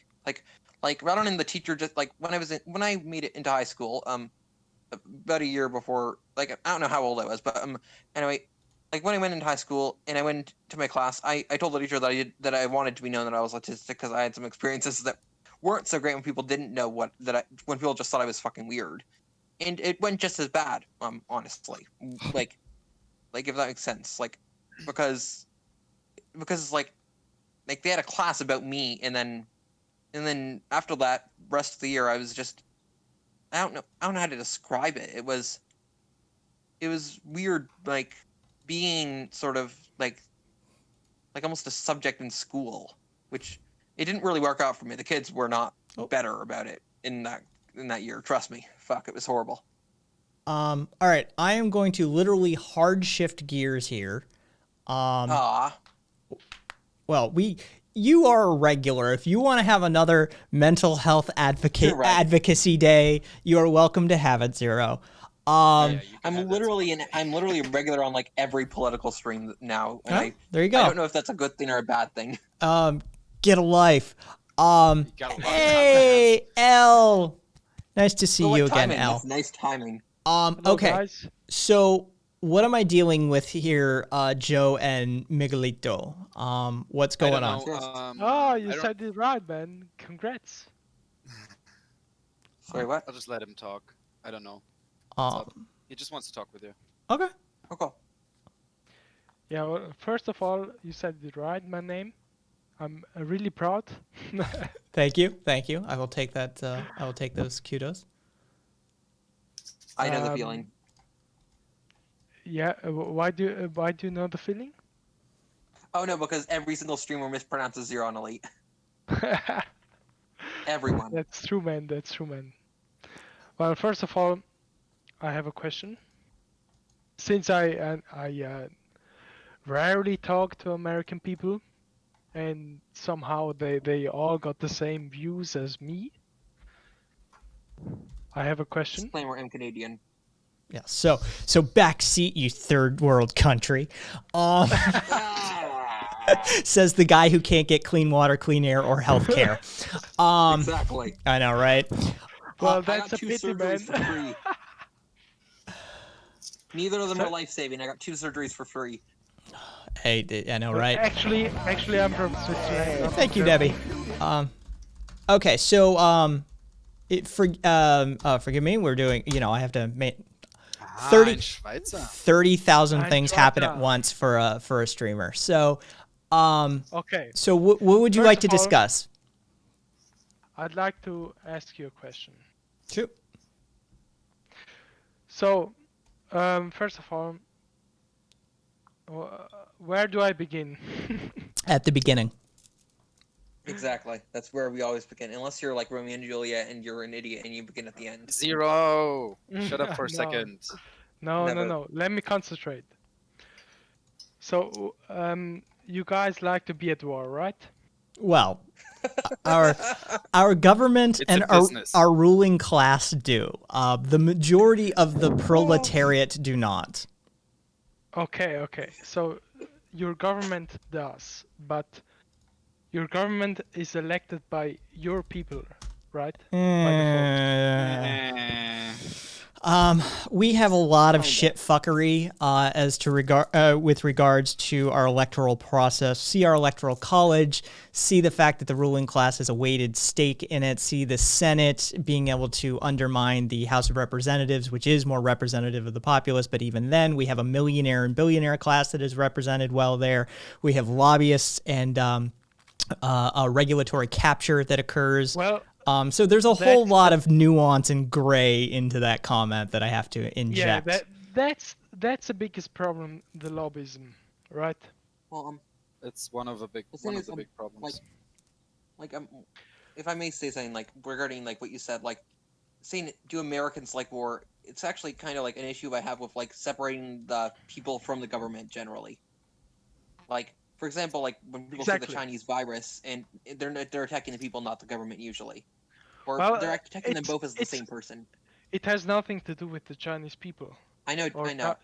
Chinese politician warfare. It has to do with American people itself. So I know. I will concede the point that we do have a tendency to be warlike. Yeah. War on Christmas. War on Earth. Good point there.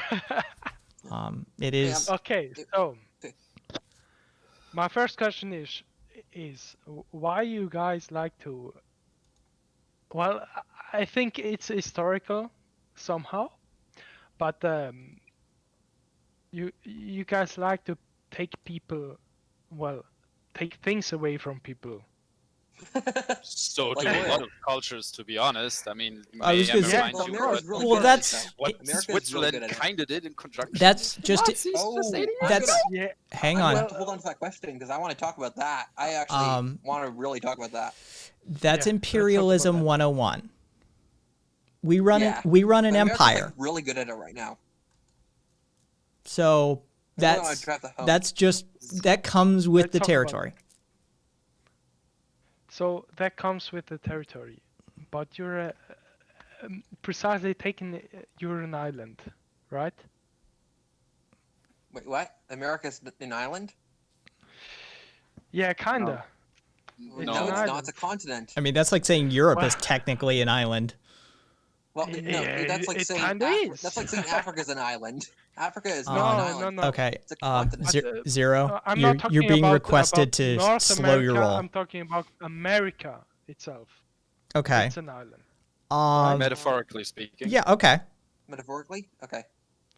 No, not metaphorically. It's a fact. America is an island, or no? No. It's a continent. So you want to Well, say every single landmass on the planet of Earth is an island? Of course not. But if you look at Well, the map, then no, it's Well, then not. you're not then it's making not any an island. sense.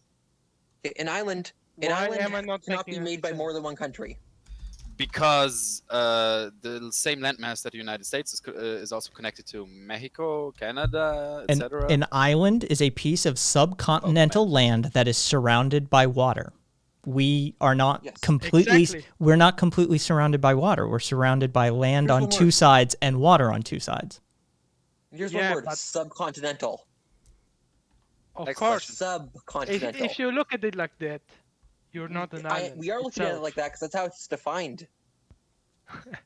No, Hang on. like that. Everybody, You're everybody. misunderstanding me. No, You're no. misunderstanding Do me. you I'm mean- not offending you? No. I don't care. Do you mean island geographically or do you mean island metaphorically? I mean island metaphorically. Okay. Earlier, you said not metaphorically. No, I didn't because I'm not. I don't As care. known We've with the we've already English I don't language care. as- We've Okay, already okay, established you fine. mean metaphorically. All right. So America is an island metaphorically. I would Yes. I would disagree with that just based on our supply lines. Our supply lines run the globe over. We get rare earth minerals from Africa. We get product manufactured in China and Southeast Asia. We have a whole host of foodstuffs that come in from from across Europe. We bring in products and labor from Central and South America all the time. We have a vibrant, or at least we did prior to Trump, economic exchange with our northern neighbors, Canada. So metaphorically speaking, we're not much of an island, at least when we start talking about economics or, even culturally. We are a huge melting pot. We have people Sorry. from all over the globe here. Can I interrupt you? By all means. I'm not meaning like your economical power. That is for sure. Everybody knows your economical power is pretty big. Without your power, there wouldn't be much cultural world in Europe, same as in other parts of the globus. I'm talking about. I didn't. I really didn't to offend you. No. At no really mean point, to offend at you. no You point are you were causing offense. I'm just trying to get to the heart of what you're actually attempting to say with your statement that America is a metaphorical island. No, because think there's I- some resources that are missing in America that America needs to get somewhere else. The same That's in my Germany. point. I'm not talking about Germany right now. But okay, I'm not talking so about anything in the world. so I'm you're talking using about the- island in a non-traditional metaphorical sense. So traditionally, at least in even- English, when we refer to something as being an island, we're referring to the Well, I know distancing. what an island is. Well, no, we're referring to honest. the distancing and the separation from other stuff. What you're referring Exactly. Well- and that's exactly the point. Well, can I make a metaphor to respond to a metaphor? Yes, please. So I'd argue that since like World War II and like especially after like the Cold War, that the world is kind of like Pangaea. You know what Pangaea is? Of course. It was the original. For anyone who doesn't know in class, here's your. No, I here's think your I understood him. historical geography. And then Zero. they separated it. May I cut both of you off, please? Because I think I Why? understood what he means. He means like that the United States is completely alienated towards the rest of the world. Exactly, That's what I'm getting to here. That's I what agree, he I means. He know means it, I the get United that. States is completely alienated from the rest of the world. Well, that's what I'm getting Thanks. to.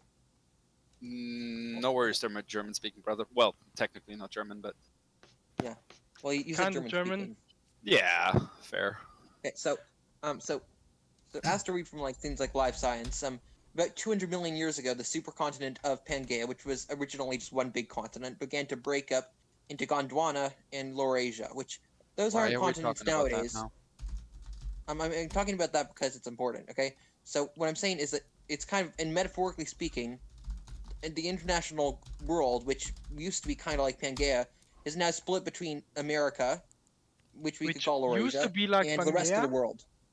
What do you mean by that? Which Pangaea used to be like Pangaea. Pangaea used to be the world's supercontinent. Basically, there used to be like no continents. There was one giant continent over 200 million years ago.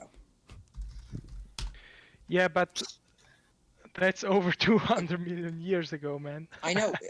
It's a metaphor, just like your island thing is a metaphor. Okay, I'm going to. No. Sorry. I'm sorry, guys. I'm sorry. No, sorry no. to interrupt you guys. No. Go ahead. I didn't mean like the previous metaphor with the island of America was meant like you're separated from us. It's just the culture is so fucking different. Sorry, can I swear? Oh yeah, you're fine. You can swear. Anyone can swear. Okay, it's so different from us.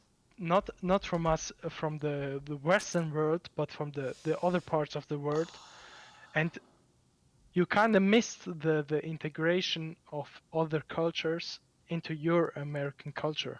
But there I is really- no zero. Now we agree. get the problem, that there's some. Hello. Yeah, you're All fine. good? Okay, there's some guy that's speaking for most of your people that don't like the way the world is, and I'm not. But Oh.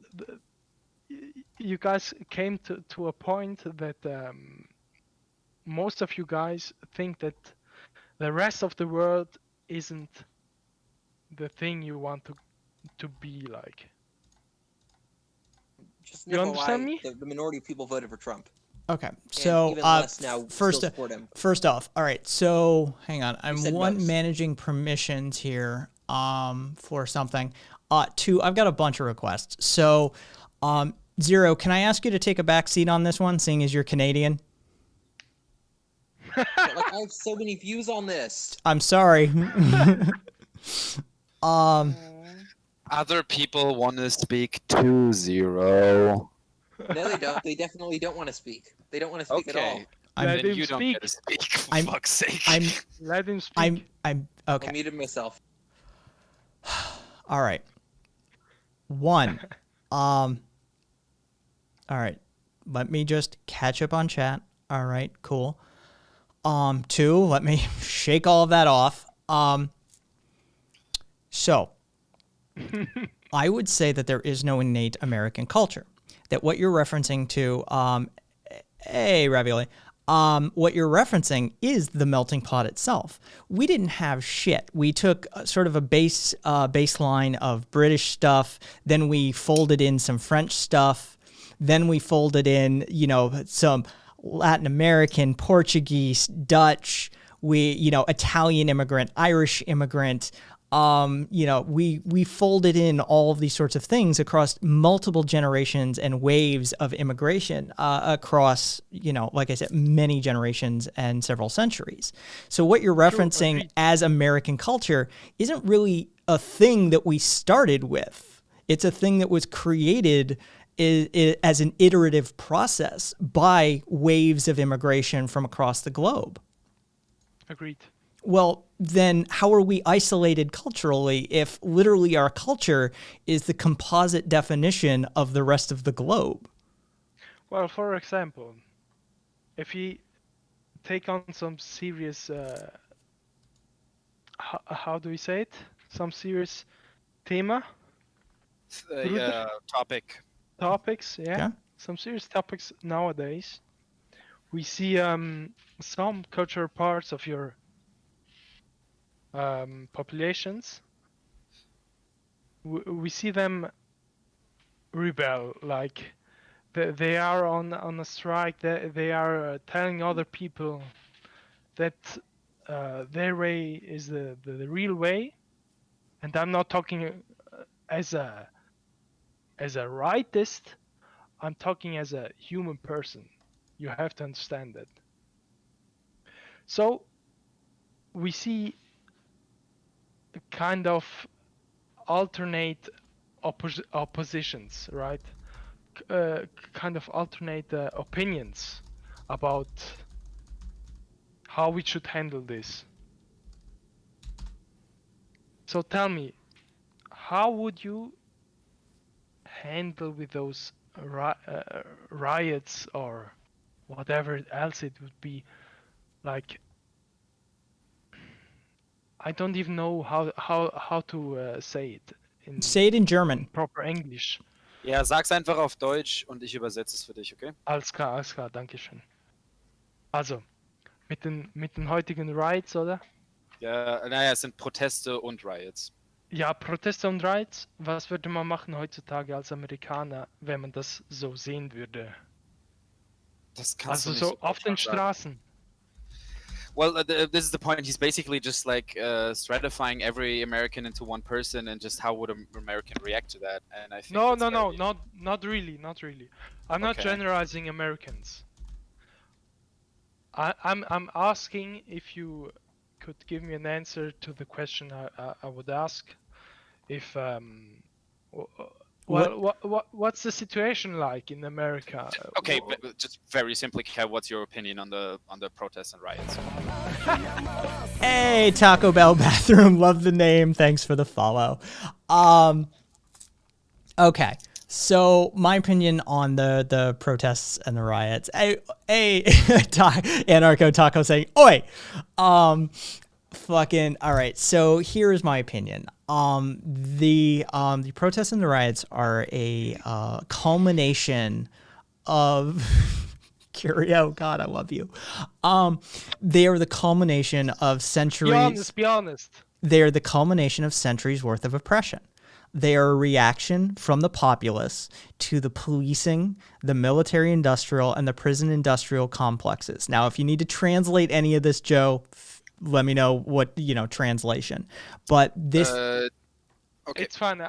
I can understand English, but Okay. speaking is fair enough then. Protest. somehow difficult. Yeah, but okay. So this is a fair and just reaction to a system that was founded and built upon oppression, authoritarianism, dividing the working classes, and holding down minorities and people of color. This is So what's the difference between this system and other systems? well, the difference is that the American Metropolitan Police Forces have two shared common threads in their history. We have the Northern policing system and we have the Southern policing system. The Northern policing system was founded by industrialist and business interests. They paid for and funded all of the needs of those, starting in the mid to late 1800s. Anytime there was a working class revolt, anytime that there was unionization or protest or riot surrounding the workplace, they called them in to break them up. That was their primary function. The Southern policing system was founded upon slave patrols and the control and terrorizing of black chattel slaves in the Deep South. And these two things inform the entire existence of policing in our country, up through sharecropping into segregated systems in society, into the civil rights movement, into the mass incarceration movement that started in the late 80s and it really kicked off in the 90s, that leads into now where we have the highest per capita and raw number incarceration rate in this country, with a disproportionate representation of people of color and various minorities represented therein. And so these protests and riots are a direct reaction to centuries of oppression by this very system. Makes sense. But the other question is, does it help? Well, Or does it make any difference? That's the question. well, this is what it looks like. Yeah. This is what it always looks like. It's what it's always looked like. This is what the women's suffrage movement looked like. This is what the late 1800s into the early 1900s workers' labor movements looked like. This is what got kids out of mines. This is what got black people a fair shake. This is what got women into the workplace and got them to vote. And it always looks messy when you're dealing with the contemporary version of it. When you learn about it in the history books, what you find is a very glossed over version of it. But if you look into the contemporary accounts from people who were there, you find things like, yeah, we burned the fucking building to the ground. Can I interrupt you? Go for it. Just for a second. I'm really impressed. Really. I think can I just interject for a second? Here's the thing. This is something while a lot of Americans, or let's just say blatantly most Americans, have a very unrealistic or biased view of the rest of the world. Yes. So do Europeans have of the States. That is the funny thing.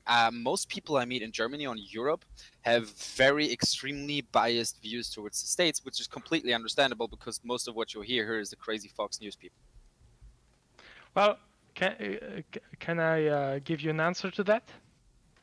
By all Sure. means. Und noch was anderes. I wanna translate something to German about the riots and everything. Wo gehobelt wird, fallen Späne. Okay. Thank you for the follow, Zealot. First of all, thank you for the follows. Yes. And I'm really impressed, man, because I always thought that Americans well, are stupid. not most of y'all, but a pretty big part of you all thought the same thing. But seems like there's some pretty intellectual guys beyond you. Well, You mean okay. over there? Yes. one, I have to admit, I'm not representative of the vast majority of the No, of United course not, States. of course. They, that sort of thing. Zealot, welcome. Whether you decide to call me a comrade or not will be up to you after you hear me for a bit. But welcome nonetheless. Links saying the USA has been the most toxic force in the world since the British Empire dissolved. Changed my mind. Links, Agree. Links. You know I'm not going to Well- try and change your mind. Like that's just how that works. So yeah, there we go. Let me adjust my Unity levels a little bit. There we go. So yeah, no, I 100%. There is historic. But And do can- you see somehow do you see my point of view? Kinda. Yeah, I mean, I'm still trying to understand.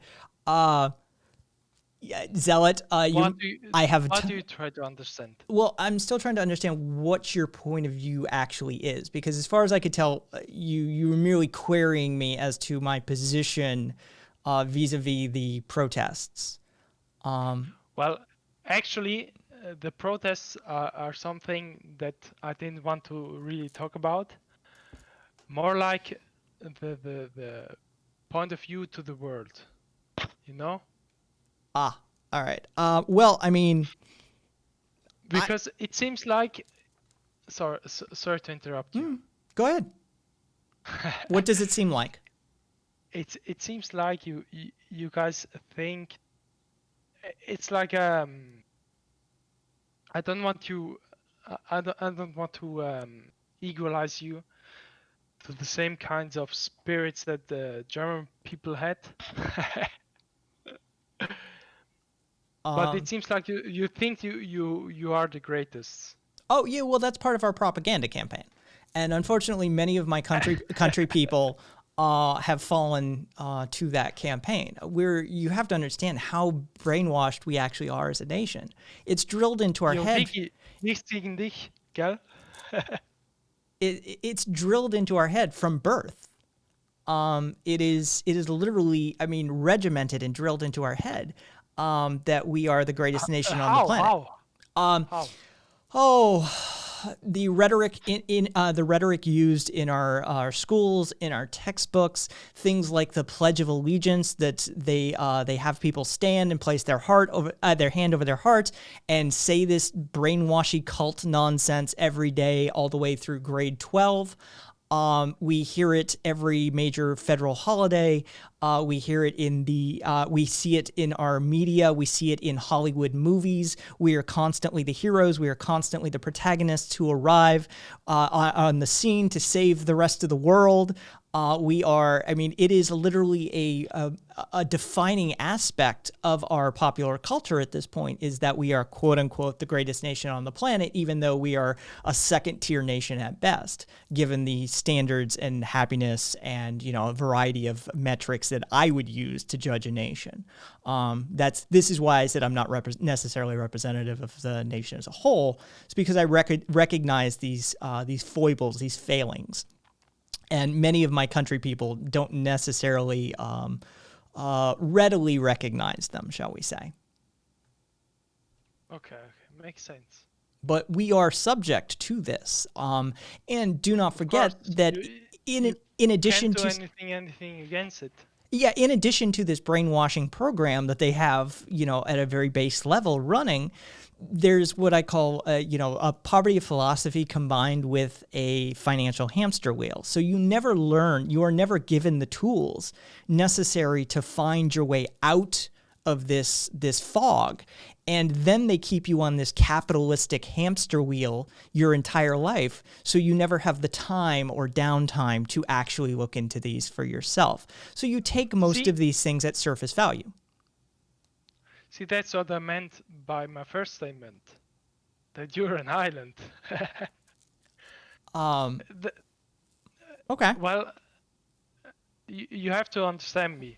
It's not like I get it, but it's extremely inaccurate. Yeah, of course it's inaccurate because it's very extreme. But somehow you don't People say that about really almost most countries. Honestly. I wouldn't say so. Or you can I definitely wouldn't say it say about so. Germany, for example. Like, there's only 2 fucking countries in the world who literally dub everything and have a dedicated professional dub. Like, dub is like when you do voiceovers for things in your own language. And there's only 2 countries with a extremely dedicated like voiceover actor base, and that does it to everything, and that's Turkey and Germany. Well, I can't really tell much about voiceover It's just an example. Like, technologies, whatever. But what I see is that in my country there's absolutely none, really absolutely none. How do we say it? wer sagt's auf Deutsch? Es gibt keine Einschränkungen. Ja, wie, es gibt keine Einschränkungen, was? Es gibt keine Einschränkungen. Glaub mir, Junge. Das stimmt nicht. Ich weiß, es ist sehr vernünftig und die meisten Sachen sind legalisiert und so weiter, aber Von was sprichst du jetzt? Arbeitskraft. Waffenrecht, Drogen etc. Plus, es gibt eine Nein, Menge. nein, keine Drogen, kein Waffenrecht, Arbeitskraft. Ha. Ich Elaborate. rede nicht von illegalem Zeugs, was sonst auch illegal wäre. Hm. Vor I don't get allem it. Waffen. He's talking about workforce. I don't get it. Ich verstehe nicht ganz, was du meinst mit Arbeitskräften. Kannst du das nochmal auf Deutsch alles sagen? Ich habe das jetzt nicht ganz verstanden. Also er hat ja gerade etwas gesagt von bei Ihnen wäre es ein bisschen schwieriger, so illegal etwas zu machen, oder? Nee, eigentlich nicht unbedingt. Das ist tatsächlich schwieriger eher in Deutschland, würde ich jetzt mal behaupten, zum Beispiel. Eben, Also eben. in den USA kannst du einfach irgendeinen Job anfangen, wenn du willst, und musst nicht groß tralala, dies, das, hier, bla bla bla machen, abgeben, irgendwie Abschluss hier, das und das. Da sagt der Chef einfach, ja, wir versuchen es mal, und in Deutschland wirst du noch nicht mal mit dem Arsch angeschaut, wenn du nicht irgendwie 50.000 Abschlüsse hast und sowas was. Eben, ja. Das ist Das, doch scheiße genauso. ja. Was ist denn das Problem? Also haben wir die ganzen Restriktionen, nicht die USA. Wir haben mehr Restriktionen als die USA. Ja. Aber in gewissen Punkten haben wir weniger Mehr Restriktionen Freiheit. als die Wir USA. sind definitiv freier. Da stimme ich dir zu. Okay, Eben, this is a eben. freedom thing. It's more about freedom. It's more like what he wanted to get across is that, ironically, like Germany and Switzerland and most European countries, the general public enjoys way more freedoms. Like in the United States, if you have the cash, okay, you're free. But here, even if you're poor, you have more rights and freedoms. That's what I wanted to say. He has expressed it even better than me. Well, I don't disagree. There's no You point. can't even drink a fucking beer on the street in the United States. That's fucking illegal. Well, You can't drink beer in public. What the fuck is that? That's based on municipality and state laws. And Yeah, come, fair enough. come There's on brown down to paper Las cuts. Vegas. We'll, Let's get to the state laws. you know, that's based. You ready for it? That's a locality issue. So It's a locality or is it a continentality? no. There's many places in the U.S. For Joe's example of where where you could drink a beer on the street. There's many countless places that it's perfectly legal to do that. But there are many places where it's illegal to do that. Okay. The, Most of the places are regulated by a constitutional law, right? Yeah. We have a federal constitution, we have a state constitution, and even sometimes there's municipal constitutions, depending on how they decide to set themselves up. So it's the same fucking thing than we have. Yeah. I mean, who do you think the European Really? Who do you think the European Union modeled their shit after? It's not about European now. I mean, it's a about federated Switzerland. group of states. Switzerland looked it up. We to stole me, from the to be Iroquois honest. League.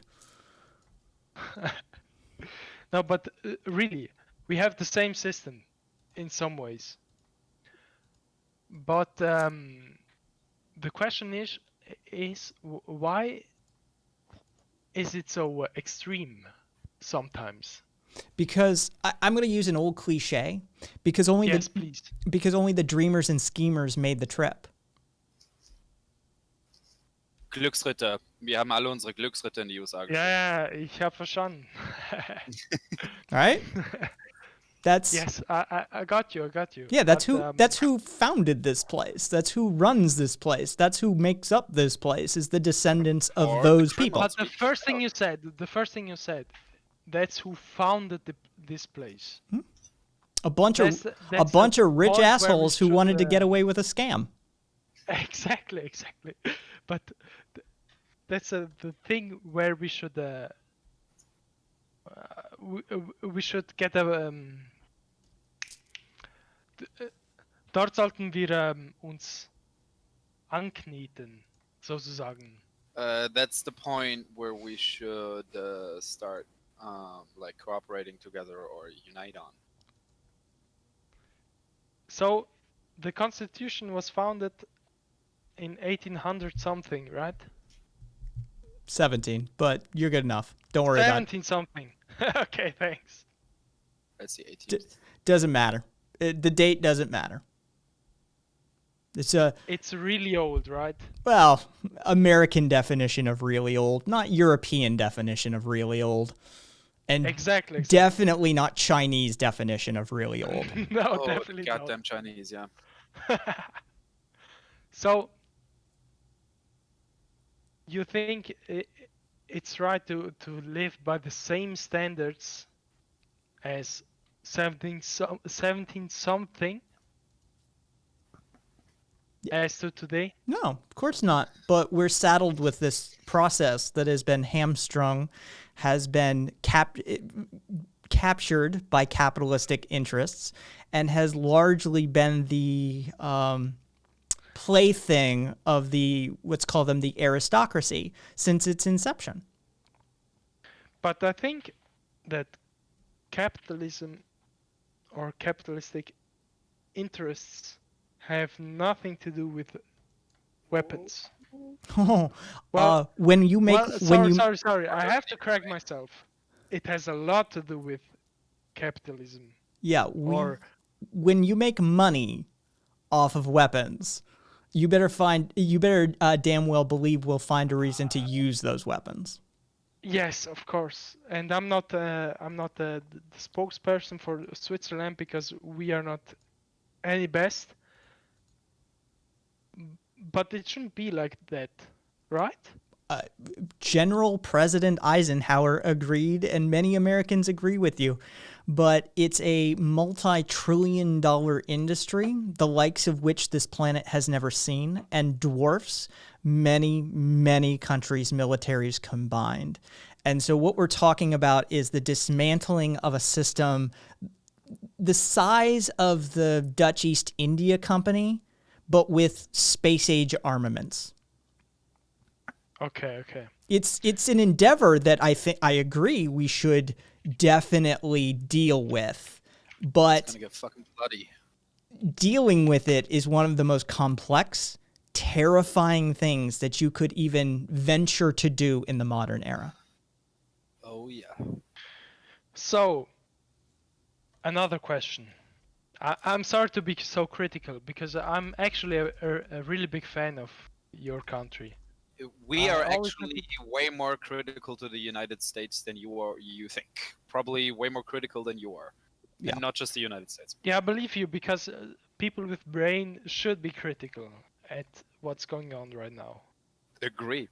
And not about and it's not just about America, it's about the whole fucking world. It's an So- international system. Yes. It's not just America, it's many other parts of the world. But as a nation, I'm treating you like the spokesperson of the USA.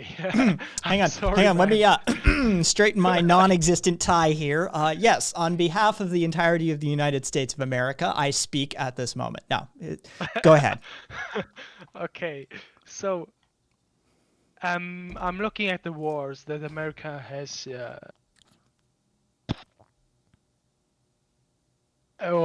has encountered, let's say it like that. Pretty many, right? Yes, there's only been a handful of years since our founding that we haven't been at war. Exactly. And I can understand why. Because as a nation, you want to expand, you want to get your resources, you want to get your ideology across the world. But I don't get how in this modern world there's still some people that think that that's the right way. Because to be honest, just to That never went intercept you in a way, to be honest, the most people I talk to, or the most people I have contact to, and that's pretty many people around the world, they don't really want a war, or they don't want to get their ideologies across. They don't really care. They just want to live their lives. Yeah, but they still put they're uneducated on the whole thing. They're completely complicit. They still put their money in banks that invest in these wars. They still buy from companies that are tied to these wars. They, you know. Yeah, but that's the upper part of the war. That's not the individual part. That No, I'm talking about individuals here. no, individuals are soldiers, for example. Well, the vast majority of about people in our citizens. country will never be soldiers. Yeah, the majority not, but like if it's 25%, it's a lot of people. Oh, it's not even close to that. Please Google it.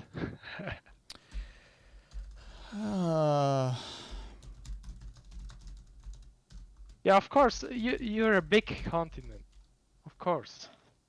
But if you look at the numbers, it's a big part in regards to other countries. And to be honest, I'm really sad about it, because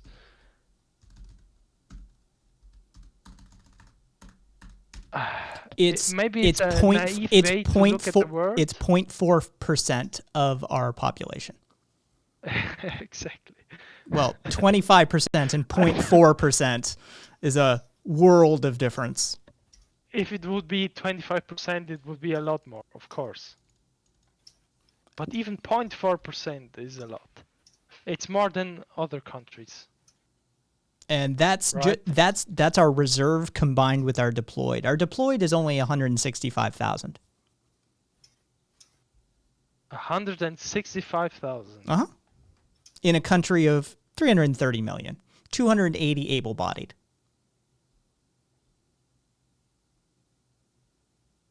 So that's fine for you for a war that doesn't really mean anything. Again, I already stated my opinion on the military-industrial complex, but the fact of the matter is that we're just talking factual numbers at this point. True. I give you that. But there's still no sense to it.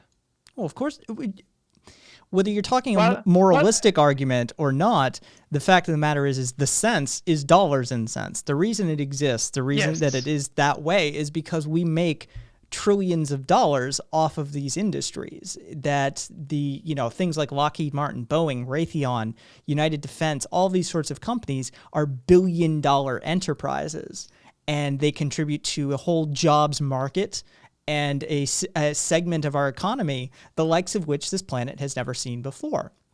And so for every bomb we drop, for every bullet we shoot, somebody makes money. Now, is that somebody the person who's working at the McDonald's in the inner city? No, that somebody is usually an already highly wealthy person.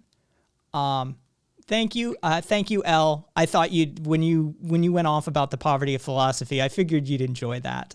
Feel free.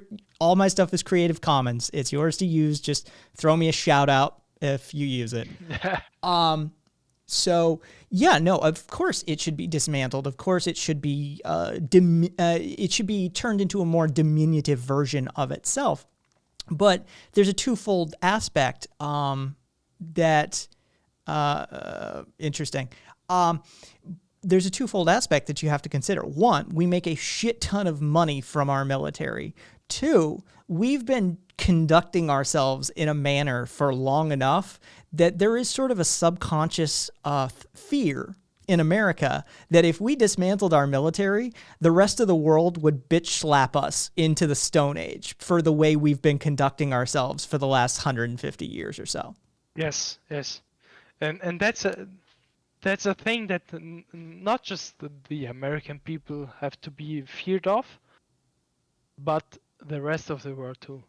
And that's exactly why everyone is building up military and military equipment to just don't be as much afraid Oh yeah, as Germany, by the usual. way. Yes, of course. Yeah, and Of course. I'm with And not just Germany, it's China, it's Russia. I'm with nonsense on It's this big one. world powers. It's almost like there's a problem with humanity itself. Right? It's not America, my dude. It isn't. I mean, we're the current problem, right? We're the current problem. But the fact Yeah. of No. the I fact, wouldn't say so. oh Not yeah, the first ones to do it. we're not even close to the first ones to play this game. Yeah, not even remotely. No. Well, but I that's- wouldn't say so. Well, but that's the thing. That's the point. Is this isn't an American issue? It's a human issue, and this Well- problem spans all borders. It spans all time. Yes, it's a conflict that we seem to search all the time. Of course, I agree with you, but The the- Swiss the were main- halfway decent at handling it, I guess. But where's all that goddamn Nazi gold? I was gonna say, where's the gold? Damn it! Where's the gold? You guys Well, did not come out of You that guys with made the clean bucks hands. of all these wars, man. Yeah. if I got it, I would say so. I would tell you, man. But Oh. I didn't. I don't have it, man. It all went into that banking system. Yeah. Why do you have so many That's- bunkers? Because they learned the first time. Just Um, to be we look after Americans, just to be safe, you know. Yeah, no. You did the smart thing. Like the Swiss, they have like whole cities in nuclear bunkers. Not even kidding here. Oh yeah, no, we're plenty familiar with that sort of thing. Zealot, say, oh hey, I like the reference to the amygdala. Conservatism and the physiological structure of the amygdala, especially starting from a young age, was something I was looking into last week before, something like that, having to do with voting against your own self-interest. So I love that you went there, Zealot. The problem with humanity is the conservative thinking inflates your right lateral amygdala. In 27 studies done since 2011, they prove that 93% of conservative thinkers have this, and in turn, their emotional coping mechanisms are more tuned towards fear and use of fear. And there's a feedback loop in that as well.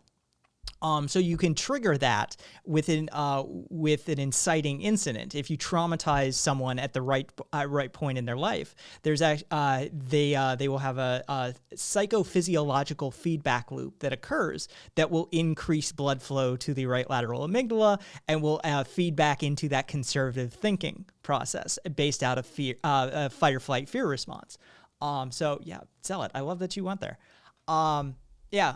So yeah, no, that's 100%. Conservative thinking is based out of fear. It's more Sorry, often than man. not. Can I ask you something? Yeah, go for it. Where did you study this? I'm okay. So I have I'm an IT guy from way back, right? So You too, man. Okay, all right. okay, so once you understand how high technology works, like I can take OpenCourseWare from MIT, Harvard, Cambridge. What do you mean? What Oxford. do you mean with Open- high technology? Once you understand that the those that understand information technology to a high Those- degree, What are those? people who have grown up in it, people who have studied it, people who have been active in that field. So the boomers. No, well, I mean, there's a category of boomers that definitely developed a lot of this technology.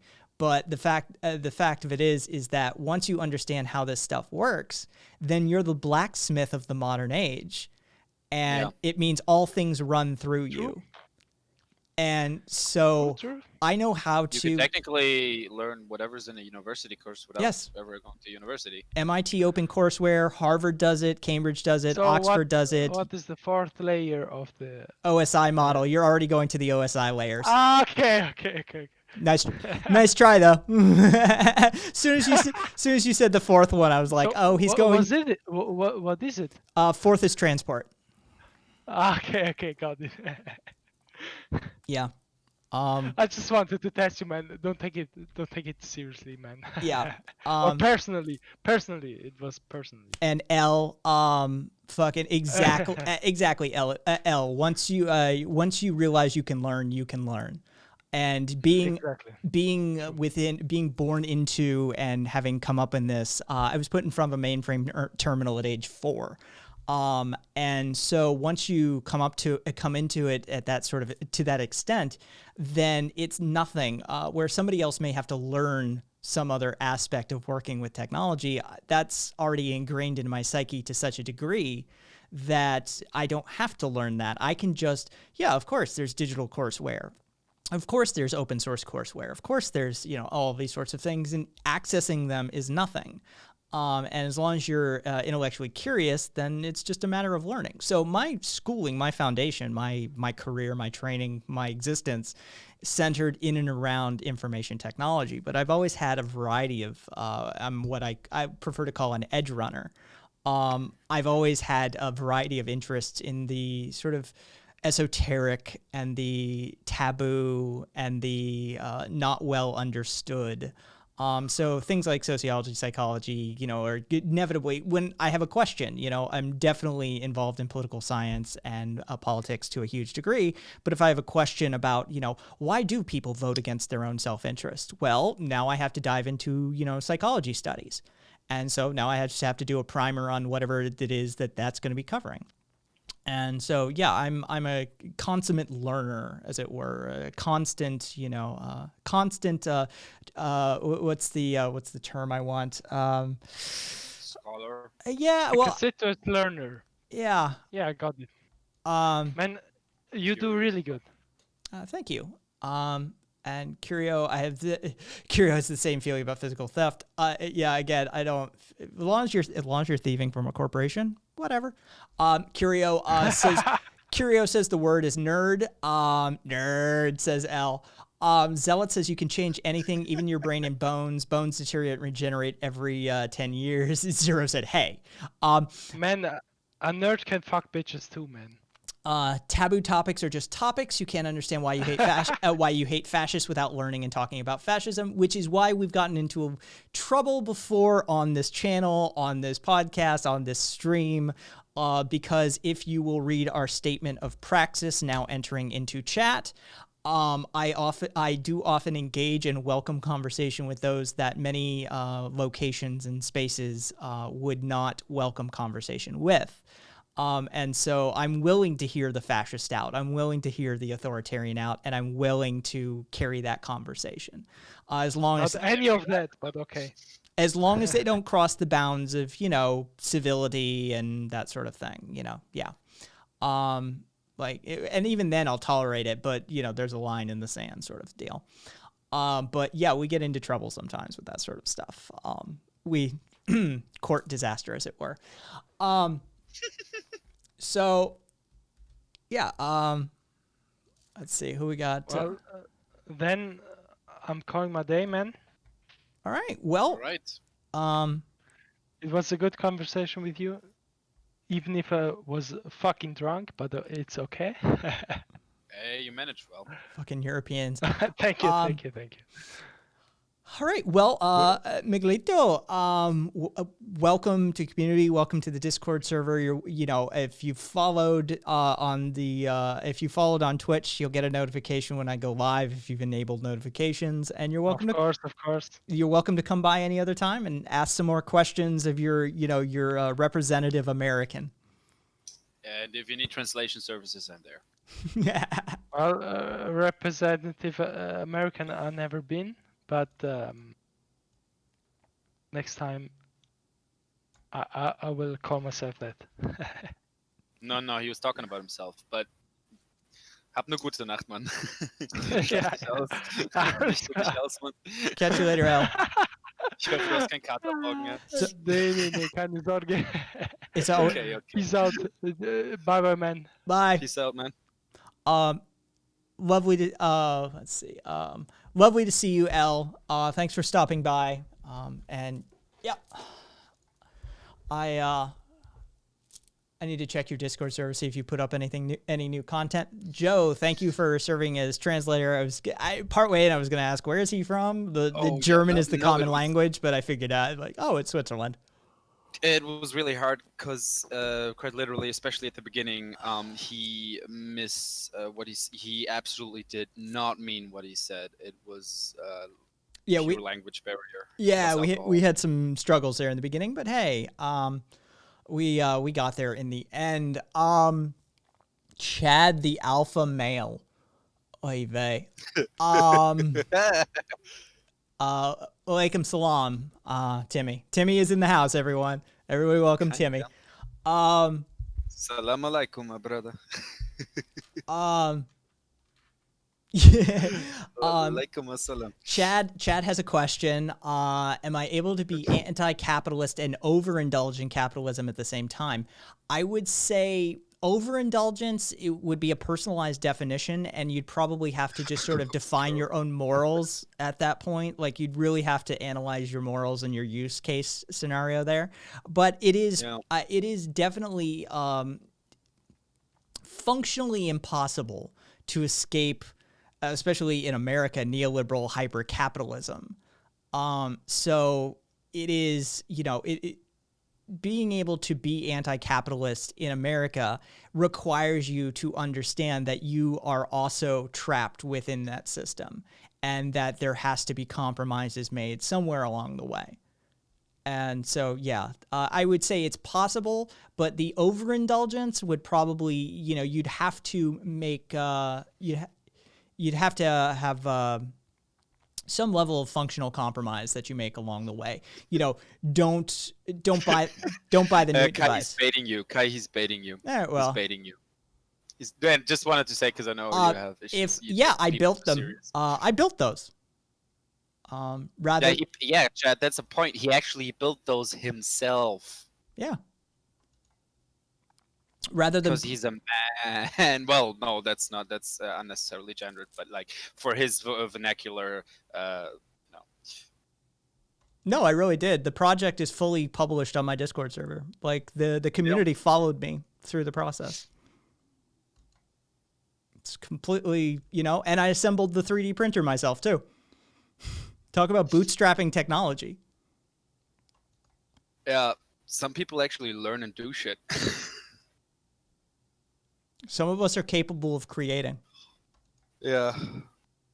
while others merely criticize.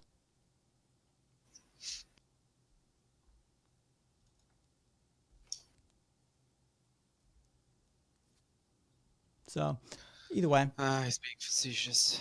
Well, he's arguing in bad faith and just being a fucking troll, but he's not even being a good one, right? That's at least the best trolls are usually funny, right? They understand like the concept of humor and they use that to undermine your position. Of course, Chad, you gotta buy the fucking light bulbs. Technically, you could source them too, but of course, we live in this system. We were born into it. Of course, we use it. It's absurd. It's an absurd argument. Yeah, even Timmy It's literally the weakest argument a capitalist could make. and even Timmy's over here fucking arguing against him. Like, dude, you're a fucking idiot. It's hilarious. Like some guy once literally started to argue against me because I said like I'm anti-capitalist, and he literally said, "Well, you need pants, don't you?" And I just started fucking laughing because yes, there's no pants outside of capitalism. It's the walking epitome of that, like, but you live in a society comic that everybody makes fun of. I don't actually think he knows what capitalism means. Okay, so He thinks all production, as soon as you have production, it's automatically capitalism. yeah, I knew you'd know that fucking comic nonsense. And there is no ethical consumption under capitalism. It's just that simple. There's no right life and the wrong one. Cat-yak, cat-yak. Real question here. Anarchism is the removal of government, while leftism to me is more government, or is your definition of leftism different than mine? Okay, so anarchism for me, and remember, anarchism is a river with many contributing tributaries, right? So you have to ask the question, which I love that you did. Anarchism for me is the collapsing down of hierarchical power structures into a heterarchy and the philosophical challenging of authority within that system. All right, so this is a bolt-on modality that you add to systems, right? It doesn't have to be the complete removal. And I will type in chat if you want to see what something like a syndicalistic, anarcho-syndicalistic system looks like and how it functions, how it's federated, how it's delegated, how it's the scope and scale topics are addressed under a system of still anarchistic inspired. Feel free to read that link. Let me try that name again. Cat-yak. So there you go. I hope that sort of begins to answer your question. If you have any other questions, feel free to ask them. I think Ben Shapiro doesn't understand that facts don't care about his feelings. Ben Shapiro is Ready 14 years. bless his heart. Yeah, bless his heart. Exactly. Bless his heart. So if I'm understanding, more government but challenging it. Well, one, fundamentally revamping it. Definitely wholesale foundation up. You need to change it, right? The current system is far too authoritarian to be to not be in conflict with the anarchistic principles that would be put forth, like direct democracy and that sort of thing. So yeah, I would encourage you to read that document that I linked to in chat. And that would so back to the constitutional principles, not our constitution. You definitely could argue for a new foundational constitution and definitely draw from, you could pull some inspiration, but our constitutional is, let's say, problematic. Sorry, Mitre. Even the new German constitution is better. Yeah. And there's problems with that one, but it's way more solid than the American constitution, literally. I mean. Yeah, it's, our worst words, says Mitre. I understand, Mitre. I know where you're coming from. What's the P word? What did I miss? P word?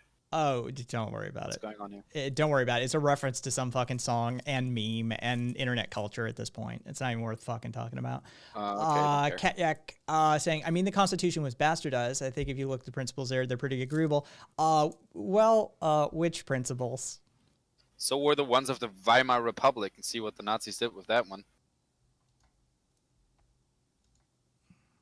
Oh, you're adorable, Chad. You are the walking epitome of that. But you live in a society. I'm so smart. Comic. Freedom of speech, freedom of religion. Okay, well, we had to bolt those on afterwards. Let's face it. Literally, first draft of the document didn't even include the Bill of Rights, and there was an argument amongst the founders whether to iterate those the rights iterated in the Bill of Rights, or whether to leave them out because the iteration of those rights would seem exclusionary rather than inclusionary. And so there's a conversation to be had surrounding all of that as well. I think that there's some decent principles in there, but those are born of the age of Enlightenment and the Enlightenment movement in general. So that's not necessarily of our Constitution, but more of a school of philosophical thought that occurred before us. But yeah, no, I agree. We should definitely draw upon those if we wanted to draw upon something.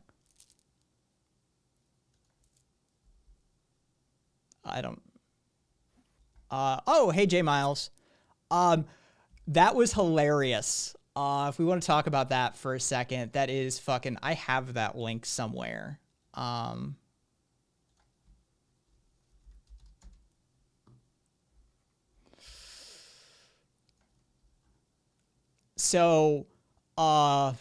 Jeffrey Toobin got fucking suspended. I think he got suspended. Yeah, he got suspended.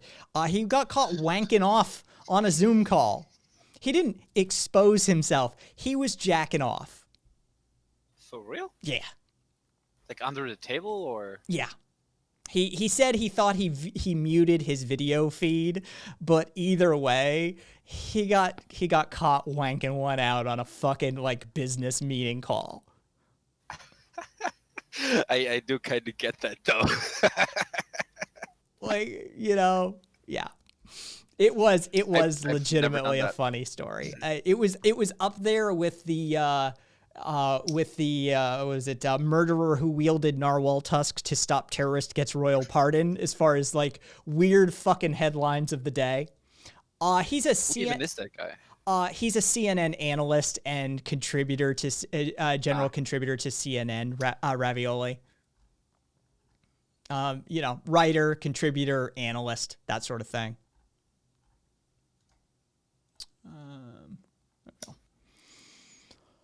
Oh, let's see. And Timmy's definitely earning his place in Jana tonight. Fucking yeah, Timmy. I love Timmy. He gave us one of the funniest fucking callback references the channel That's will so probably ever have. So Timmy's got a fucking perma-place around here as far as I'm concerned. Gay sex in Jana. Oh man. Oh, Chad, you're such a fucking echo chamber, man. Just step it up, please. You're being so pathetic. God damn it. It's nah. I'm gonna ignore that guy. It It just makes me sad.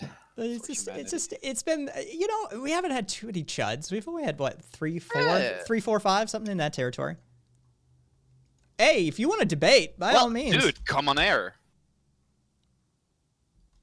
No. You said it now. No, there's no backing out now. You come on fucking air and you do a fucking dialectic debate. Do you know what dialectic means? Just come on air. If you argue in bad faith, if you argue with no content, then you will be kicked. But we engage with fascists, we engage with authoritarians, we engage with sock dems, we engage with liberals. Ugh, God, I hate engaging with liberals. Oh, that's hilarious. I'm sorry. I don't believe you. Fuck off, man. I don't believe you. Sorry. Yeah, I don't believe you either. And even if it's true, it's really sick how you're using it, honestly. Like, for shame. No, I don't. Disabled communities I get don't looked down believe you. upon You've been for that arguing shit. in bad faith the entire time you've been Yeah. here. He's just lying his ass off. He says to the disabled one. I guess I'm a self-hating self-hating disability, right? Like that. Yeah, even Timmy, why must you lie? Yeah, why must you lie so much? Is that how your mama taught you?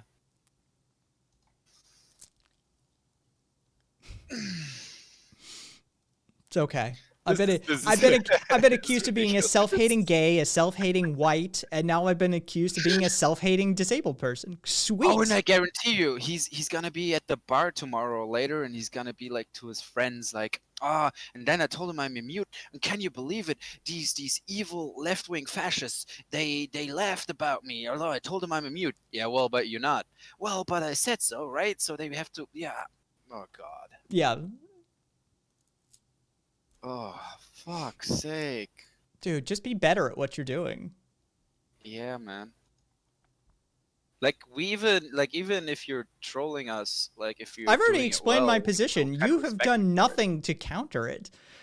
Capitalism is inherently authoritarian. It is inherently unethical, and it is near impossible to escape neoliberal hypercapitalism in the Western-dominated world. Even if you escape to somewhere like the subcontinent or Africa or Southeast Asia, it's dominated by this viral form of capitalism that is inherently exploitative. And so our critique of it stands valid whether we're able to escape it or not. You would critique someone, you would complain about somebody who was critiquing chattel slavery because they lived in the US during the time of chattel slavery. Your position is untenuous at best. And at worst, it's a bad faith argument. And I don't know if I would call his arguments, but like here's the thing, chat. Let me give you a metaphor, okay? First off, we already kind of destroyed your whole line of reasoning. Well, if you can call it reason. Here's a little metaphor. So you play a round of chess against a pigeon, right? So of course the pigeon doesn't know how to play chess. You utterly destroy it. But the fucking pigeon in the end will still jump on the board, knock over all the pieces, shit in the board, and pretend like it's won. Yes, That's basically. you. You're the pigeon. And Timmy, welcome to the Discord community. I just saw Timmy landed on the landing page. So, yeah. I'm gonna welcome him with the appropriate. Where is it? Where is it? You've Where's got no Chana? philosophical argument. You've got no moralistic argument. You've got no economic argument. You've got no. All you've got is an attempt at a bad faith critique. As I said, at best. Zealot. I'd rather be the pigeon, to be honest. Shitting on someone's board sounds a lot more fun than playing chess. Fair enough. Oh, I like chess though, but honestly, I'd rather be the pigeon. We got more. Oh, okay. Just seeing you welcome. So are you still going to overindulge, right? You haven't answered. Again, I don't live a secluded life. I engage in a form of praxis that engages chuds like you. To do such, I have to have a certain level of technology. This is just a foundational issue. Oh, wait a second. Let's blow his mind. We love guns. Well, we don't love them, but we kind of. We like guns, and we're. I got quite the collection, quite frankly. Yeah. And some of these people can attest to it.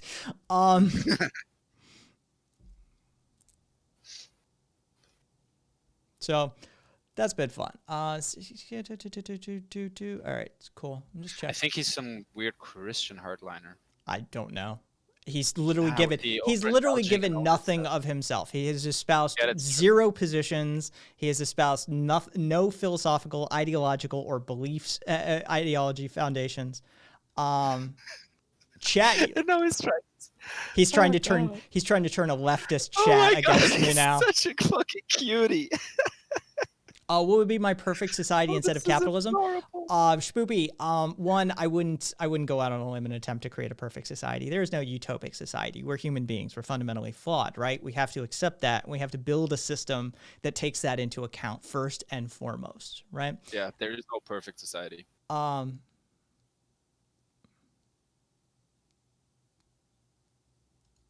He literally just hears what he wants. You give him an answer, and then he just pretends like I'm the only one who was talking. That's amazing. Yeah, Oh, no. anarchy and freedom. Nice to see you again, by the way. Anarchy and freedom just yelling far left, liberal, socialist, fascist. Nice to see you again, anarchy.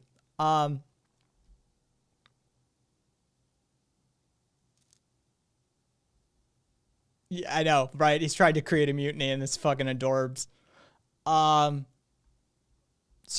Spoopy, it's a matter of incrementalism, right? Because revolutionary tactics in a global economic interconnected society aren't going to work, right?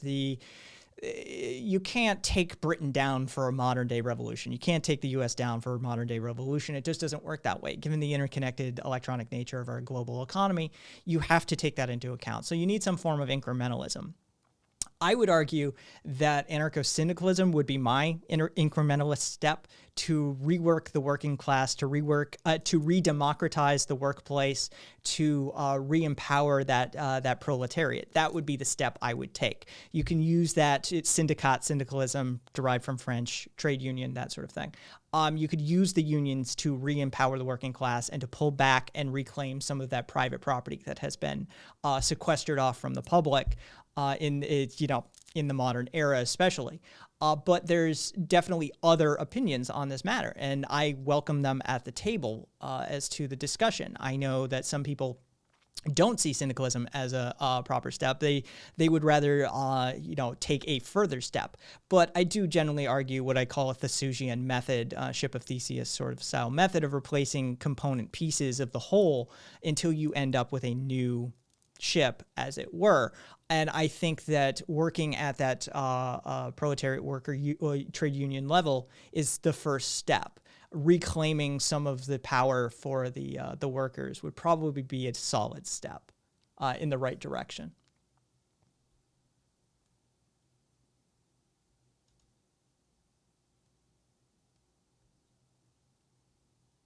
That's why I'm just pretty much ignoring him now, because he argues in bad faith.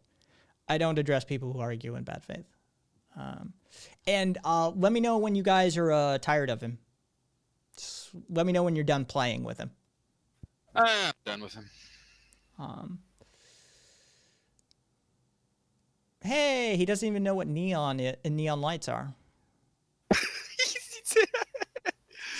Nobody's gonna ban you. Fucking brilliant. We're just gonna ignore you like you've been most of your life. For fuck's sake.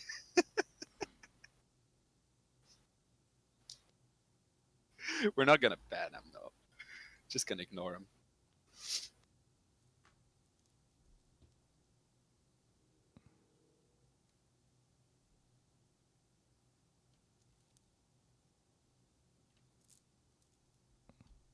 Anarchy, you should have been for the, let's just say, it hasn't actually been civil, both bi-directionally. There you go. No, Anarchy Freedom 420, he didn't spread a single of his ideas. We have yet to Quite hear one of his ideas. He just argued in bad faith all the time, attacking shit, assuming loads of things he has No idea about, ideologies, and no didn't principles, quote no a single- beliefs. nothing. Nothing. Oh, okay. He's joking. Sarcasm. This is why I love the sarcasm tag, because it just doesn't carry. It's so difficult to carry. Oh,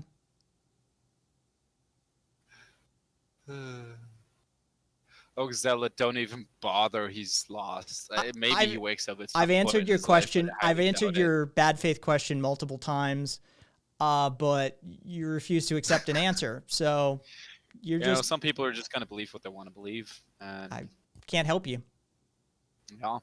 Multiple people have answered your questions, but you just sort of have stuck your fingers in your ears and you're sitting there going la la la la la la la. Bit of a snowflake, that one. So good luck to you.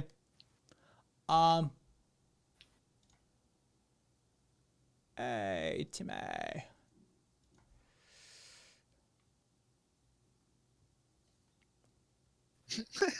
No, we're not. Is it bad faith or just no facts? Column A, column B.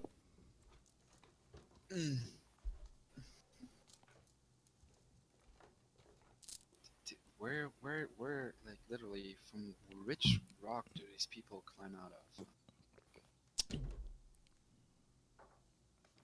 of? Honestly, it doesn't surprise me. Yeah, Curio. The education system in the United States. Oy. Well, I mean,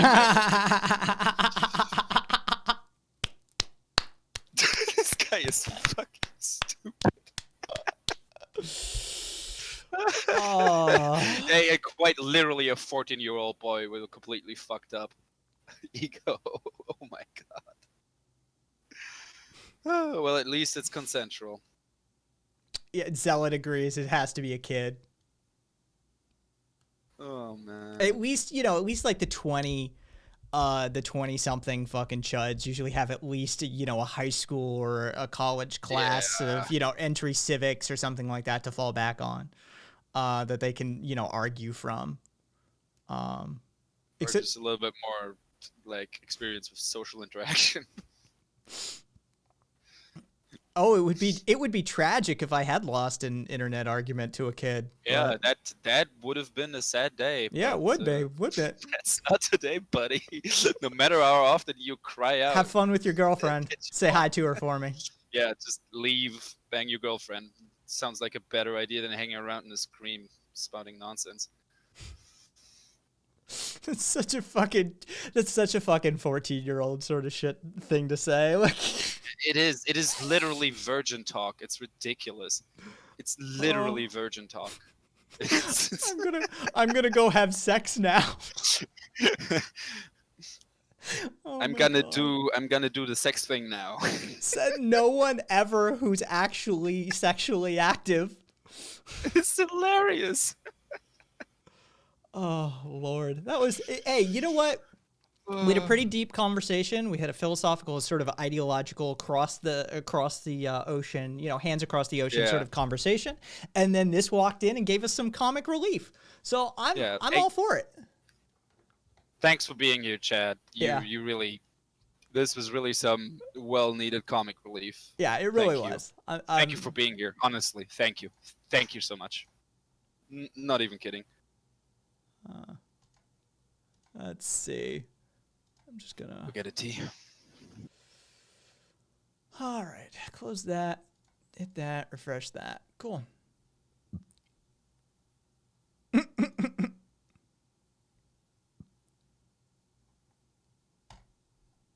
I'm allowing it. No, you're good. I allowed it. Curio.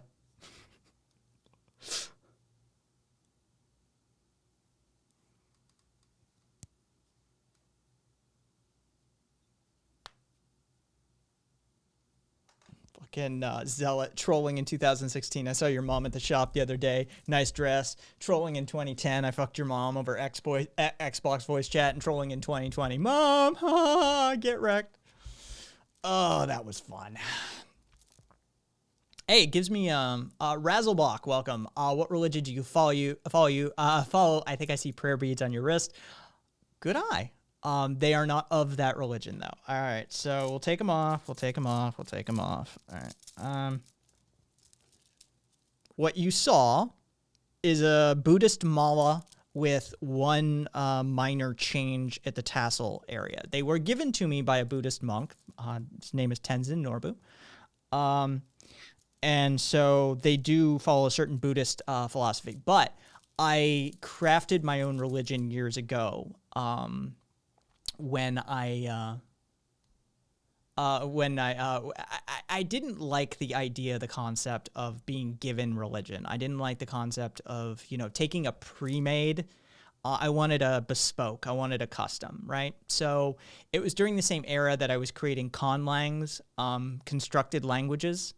Yes, I'm a fucking nerd. What can you do? So I sort of piggybacked that. And I constructed a religion in and around that as well. So I have my own tenets, my own philosophies, my own beliefs, my own, rituals, my own, prayers that go with it. And so, yeah. But good eye, they are technically a Buddhist mala minus one bead off the tassel. The tassels are not symmetrical where they would be on a Buddhist mala. Normally there would be... six. There would be six. There'd be 3 and 3, but mine are 3 and 2. Sony Walkman, Sony Manwalk. I'm a Jedi like my father before me. Fucking more power to you, my man. More power to you. Zealot. I do Taijiang Quan, the martial art linked to Tai Chi. The West calls it Iron Fist. Much respect. Rock on. I do Qigong from time to time. Because of my disability, it makes it difficult for me to do full-on exercise like I used to. So yeah, I'm familiar. Rock the fuck on. And yes, Joe is an ordained priest, as am I actually. Timmy saying, I love making conlangs and constructed scripts too. It's my favorite hobby. Nerd. It is fascinating though, to approach language from that position. What do you have to do to create a language? And it gives you insight into the just nature of how people think, and how people approach the world. If you want to do a shout out, Joe, just do exclamation SO, and then just do the username. So you can do that. And it'll construct a link for you. Mitre makes his own language, the language of love.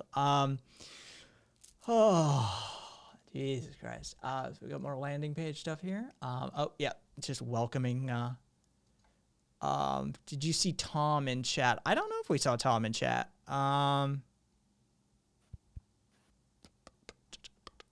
I don't think so. I saw Anarchy and Freedom, but I don't think we saw Tom.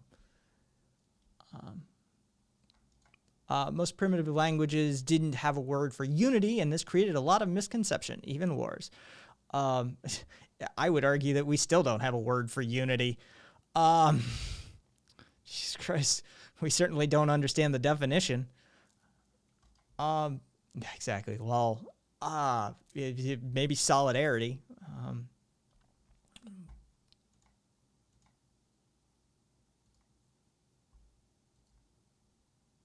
Okay. All right. You know, it's difficult to keep up with chat sometimes. What are you gonna do? But hey, Tom, if you're there, oh, yep, he is. Fucking. All right. So I'm looking for Orange. Where did it? He's there, but hey there, Tom. Yeah, I don't know. I don't know if you were here for the last Chud. We're just sort of decompressing after the last bad faith actor. You know, we're just having a good time and chatting right now. Nobody's actually brought it tonight, but I think the fact that I put on the stream title that I was going to be reading from How to Be an Anti-Capitalist in the 21st Century by Eric Olin Wright has been attracting a couple more of them, as it were. I think that's acting as bait at this moment. Oh, for sure. So it's not like somebody's telling them to fight us at every opportunity.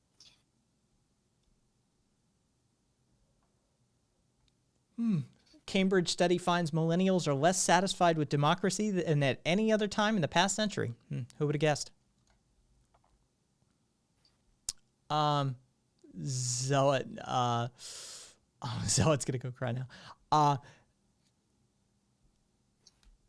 Have you ever tried learning a new language? Yeah. I mean, I took Spanish, and I'm terrible at it. But I can understand it and speak just enough to survive in a Spanish-speaking area, and you know, get myself fed and find basic, you know, necessities, that sort of thing. But you know, my accent is not great, and you know, don't ask me to conjugate a verb in Spanish, that sort of territory. Not a high-level speaker, but enough to survive.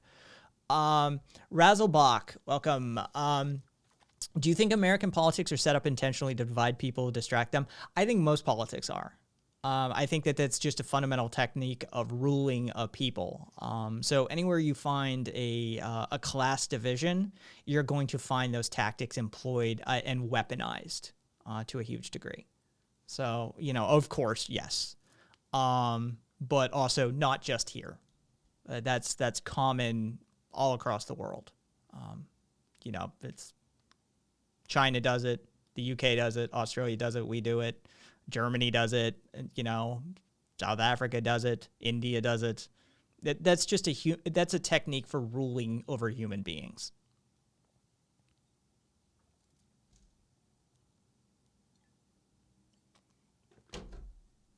Oh. Should we read? We could do ASMR Kai. And we just Right, you did have that book thing at the beginning. It was the first thing you said, and you didn't do any of it. Well, I mean, we got distracted and Right. into a variety of things, and people wanted to call in and people wanted to talk. So, I mean, we got, you know, just figuring what type of crowd this is. First time here. I'm an anarchist first and foremost. It informs a lot of my positions and how I approach life, but generally we're a sort of mid to far leftist sort of crowd. You know, there's a few sock Dems present, but for the most part, A few converts. yeah, pretty far to the left on most of them.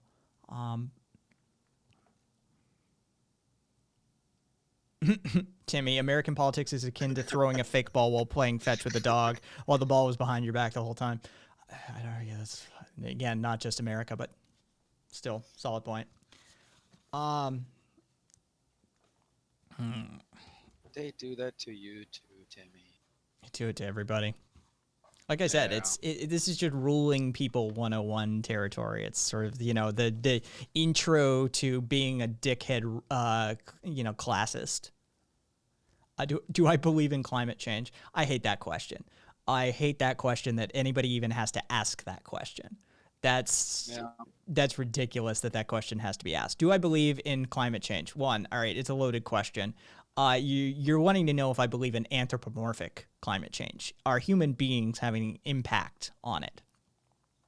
So, yes, I do. Hey, Darth Nyquil. Love your name, by the way. Fucking solid name. Always love a good name. Thank you, Curio.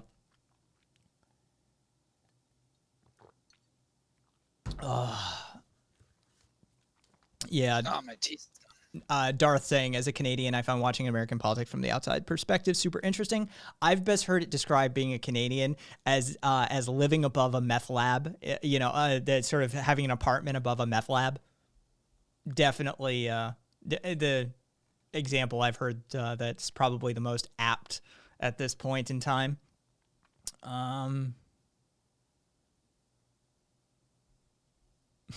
Oh yeah, now watching American politics from the outside is really fascinating. That's why I barely ever gave a shit about European politics, which I got into though a few years Yeah, back. But I'm that's why how I became sort of an expert on American politics, honestly. It's definitely it's a slow motion train wreck. There's no looking away. Yeah.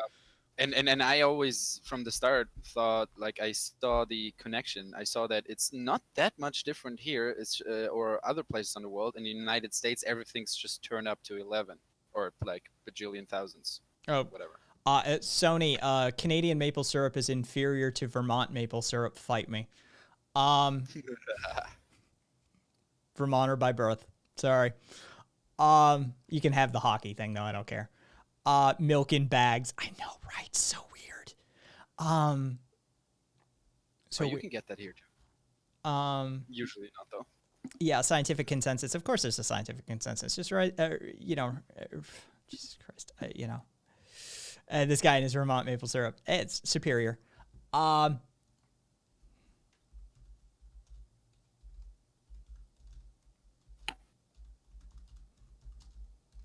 on. Let me put that down for a second and handle this over here.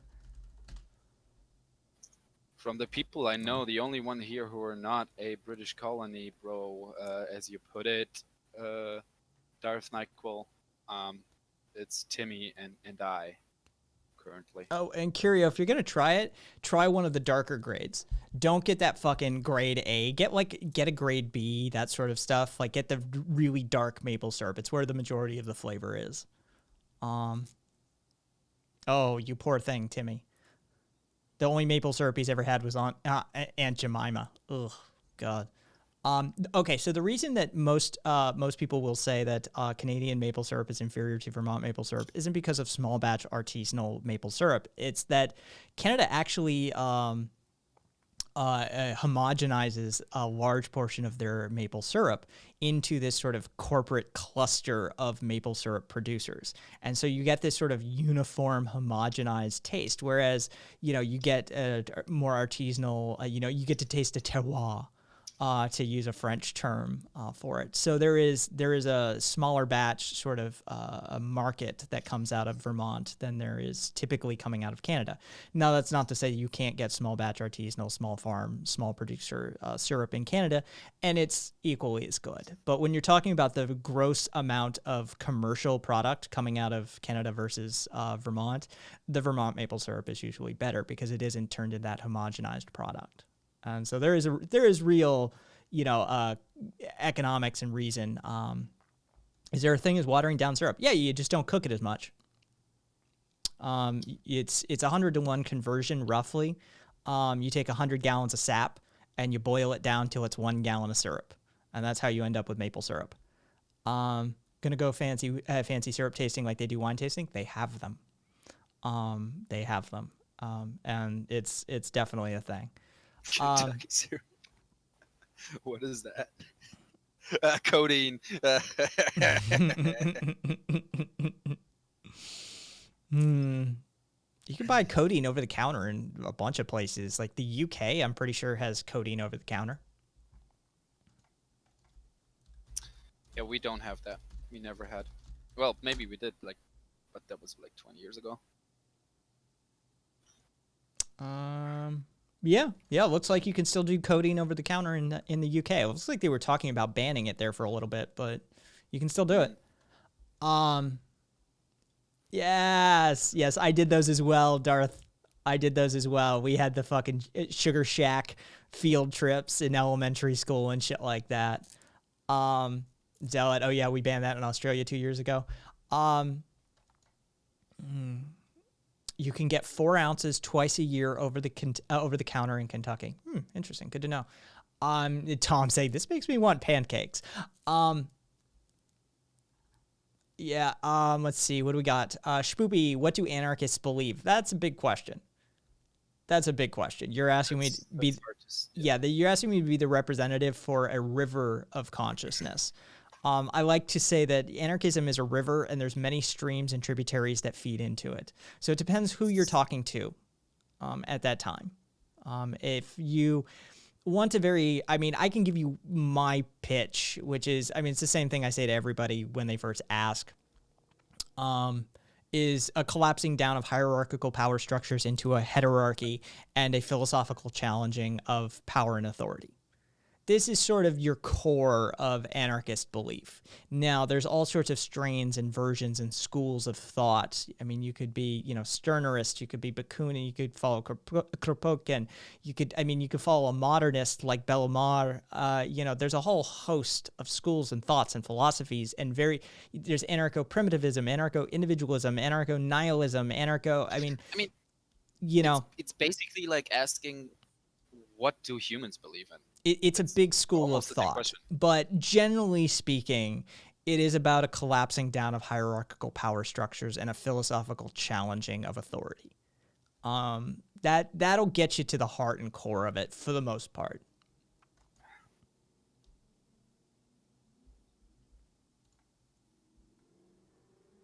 Sorry for interrupting there. No, you're fine. I feel like it's quite literally like. It's a Greek word. It's a Greek word and anarchy, and it essentially means no rulers or without rulers. So it's generally referring to a system of governance, or it's referring to a system in which there is no hierarchical control, or at least the hierarchical control mechanisms are delegated and relegated to the authority of the populace as a whole. So, like I said, big question. It's a big question you asked. But I hope I kind of got you there for the most part. Oh, let's see. God, I love you, Curio. I really do. Well, I heard that Antifa was anarchist and they was gonna light a fire down there to the Arby's. I'm terrible at your part of the world's Southern accent. My schooling with Southern accents is all Tennessee, so I got that soft Southern accent that comes out of Tennessee. That's the Southern accent that I came up with, and I'm most comfortable holding for a good bit of time. But yeah, your part of the country I'm not good at. Well, I do declare these are some delicious pancakes. Goddamn pancakes. Timmy, oh God, so accurate.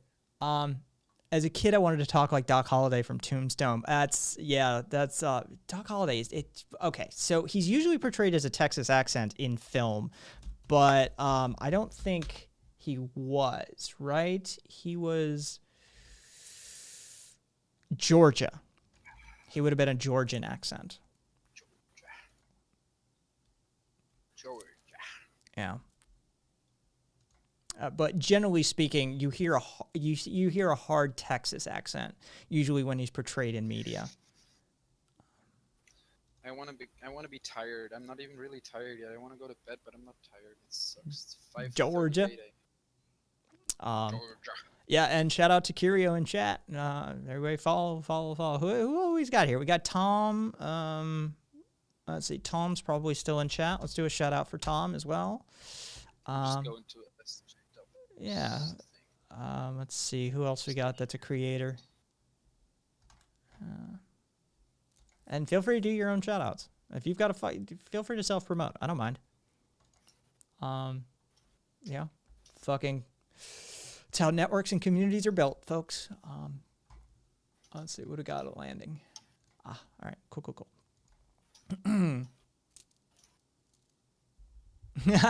Tom, I don't know what's happening, but hello again. We were just shouting you out a little bit. Fellow creators, fellow streamers, giving a shout out there. And is L? Yeah, still. Oh no, L's not a streamer. L's just a creator. It's like I was gonna shout out L, but yeah, she doesn't stream, just writes and creates. And you got to get a backstage pass to get a view of that stuff.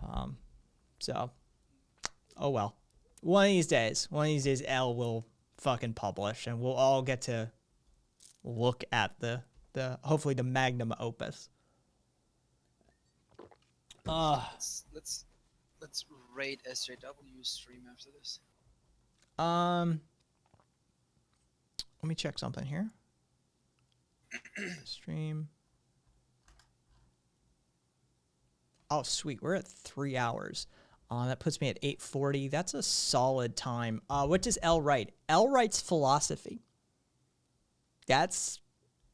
L writes philosophy. That's what L is attempting to do. And she is creating this sort of,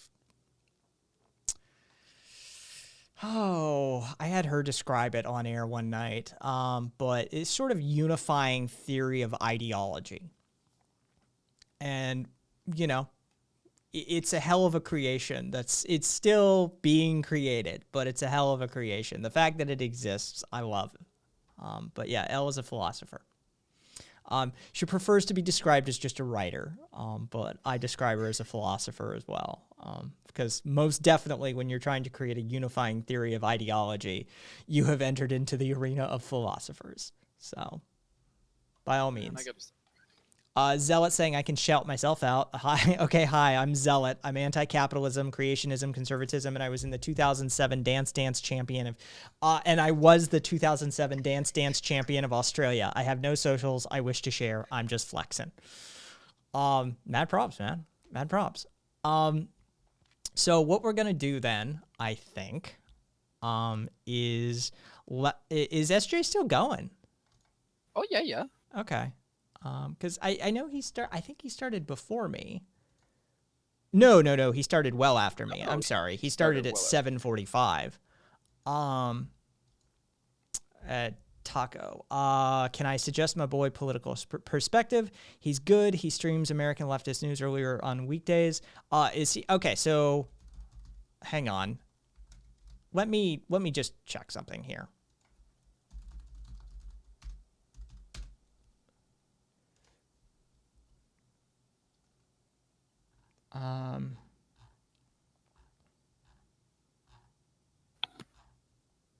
Okay. Okay. I remember how to do this now. All right. So there we go.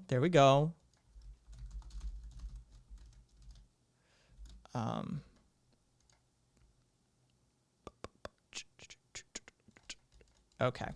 So we're going to do this. All right. And we're just going to leave it up for that. Okay. SJW is doing something.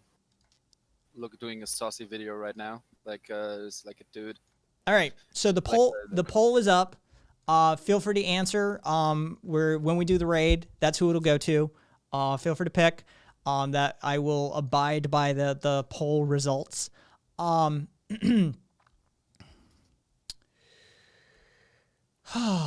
Razzle, how do you think the U.S. could change from its current form of government? Revolution, mass change of citizens, way of thinking of the revolution, mass change of citizens' way of thinking of the government. I think the latter. I talk about this a lot. There's no in a modern global electronic connected society like this, revolution is not really the option, right? You have to engage in some form of incrementalism. I call mine the Thucydian method, but generally you have to piecemeal replace basically everything by the time you're done. But that is generally a change in thinking is going to be that. Feel free to randomly pick then, Ravioli. Feel free to randomly pick. Oh, okay. Cool. So then it looks like we're doing SJW either way. But again, what do we got?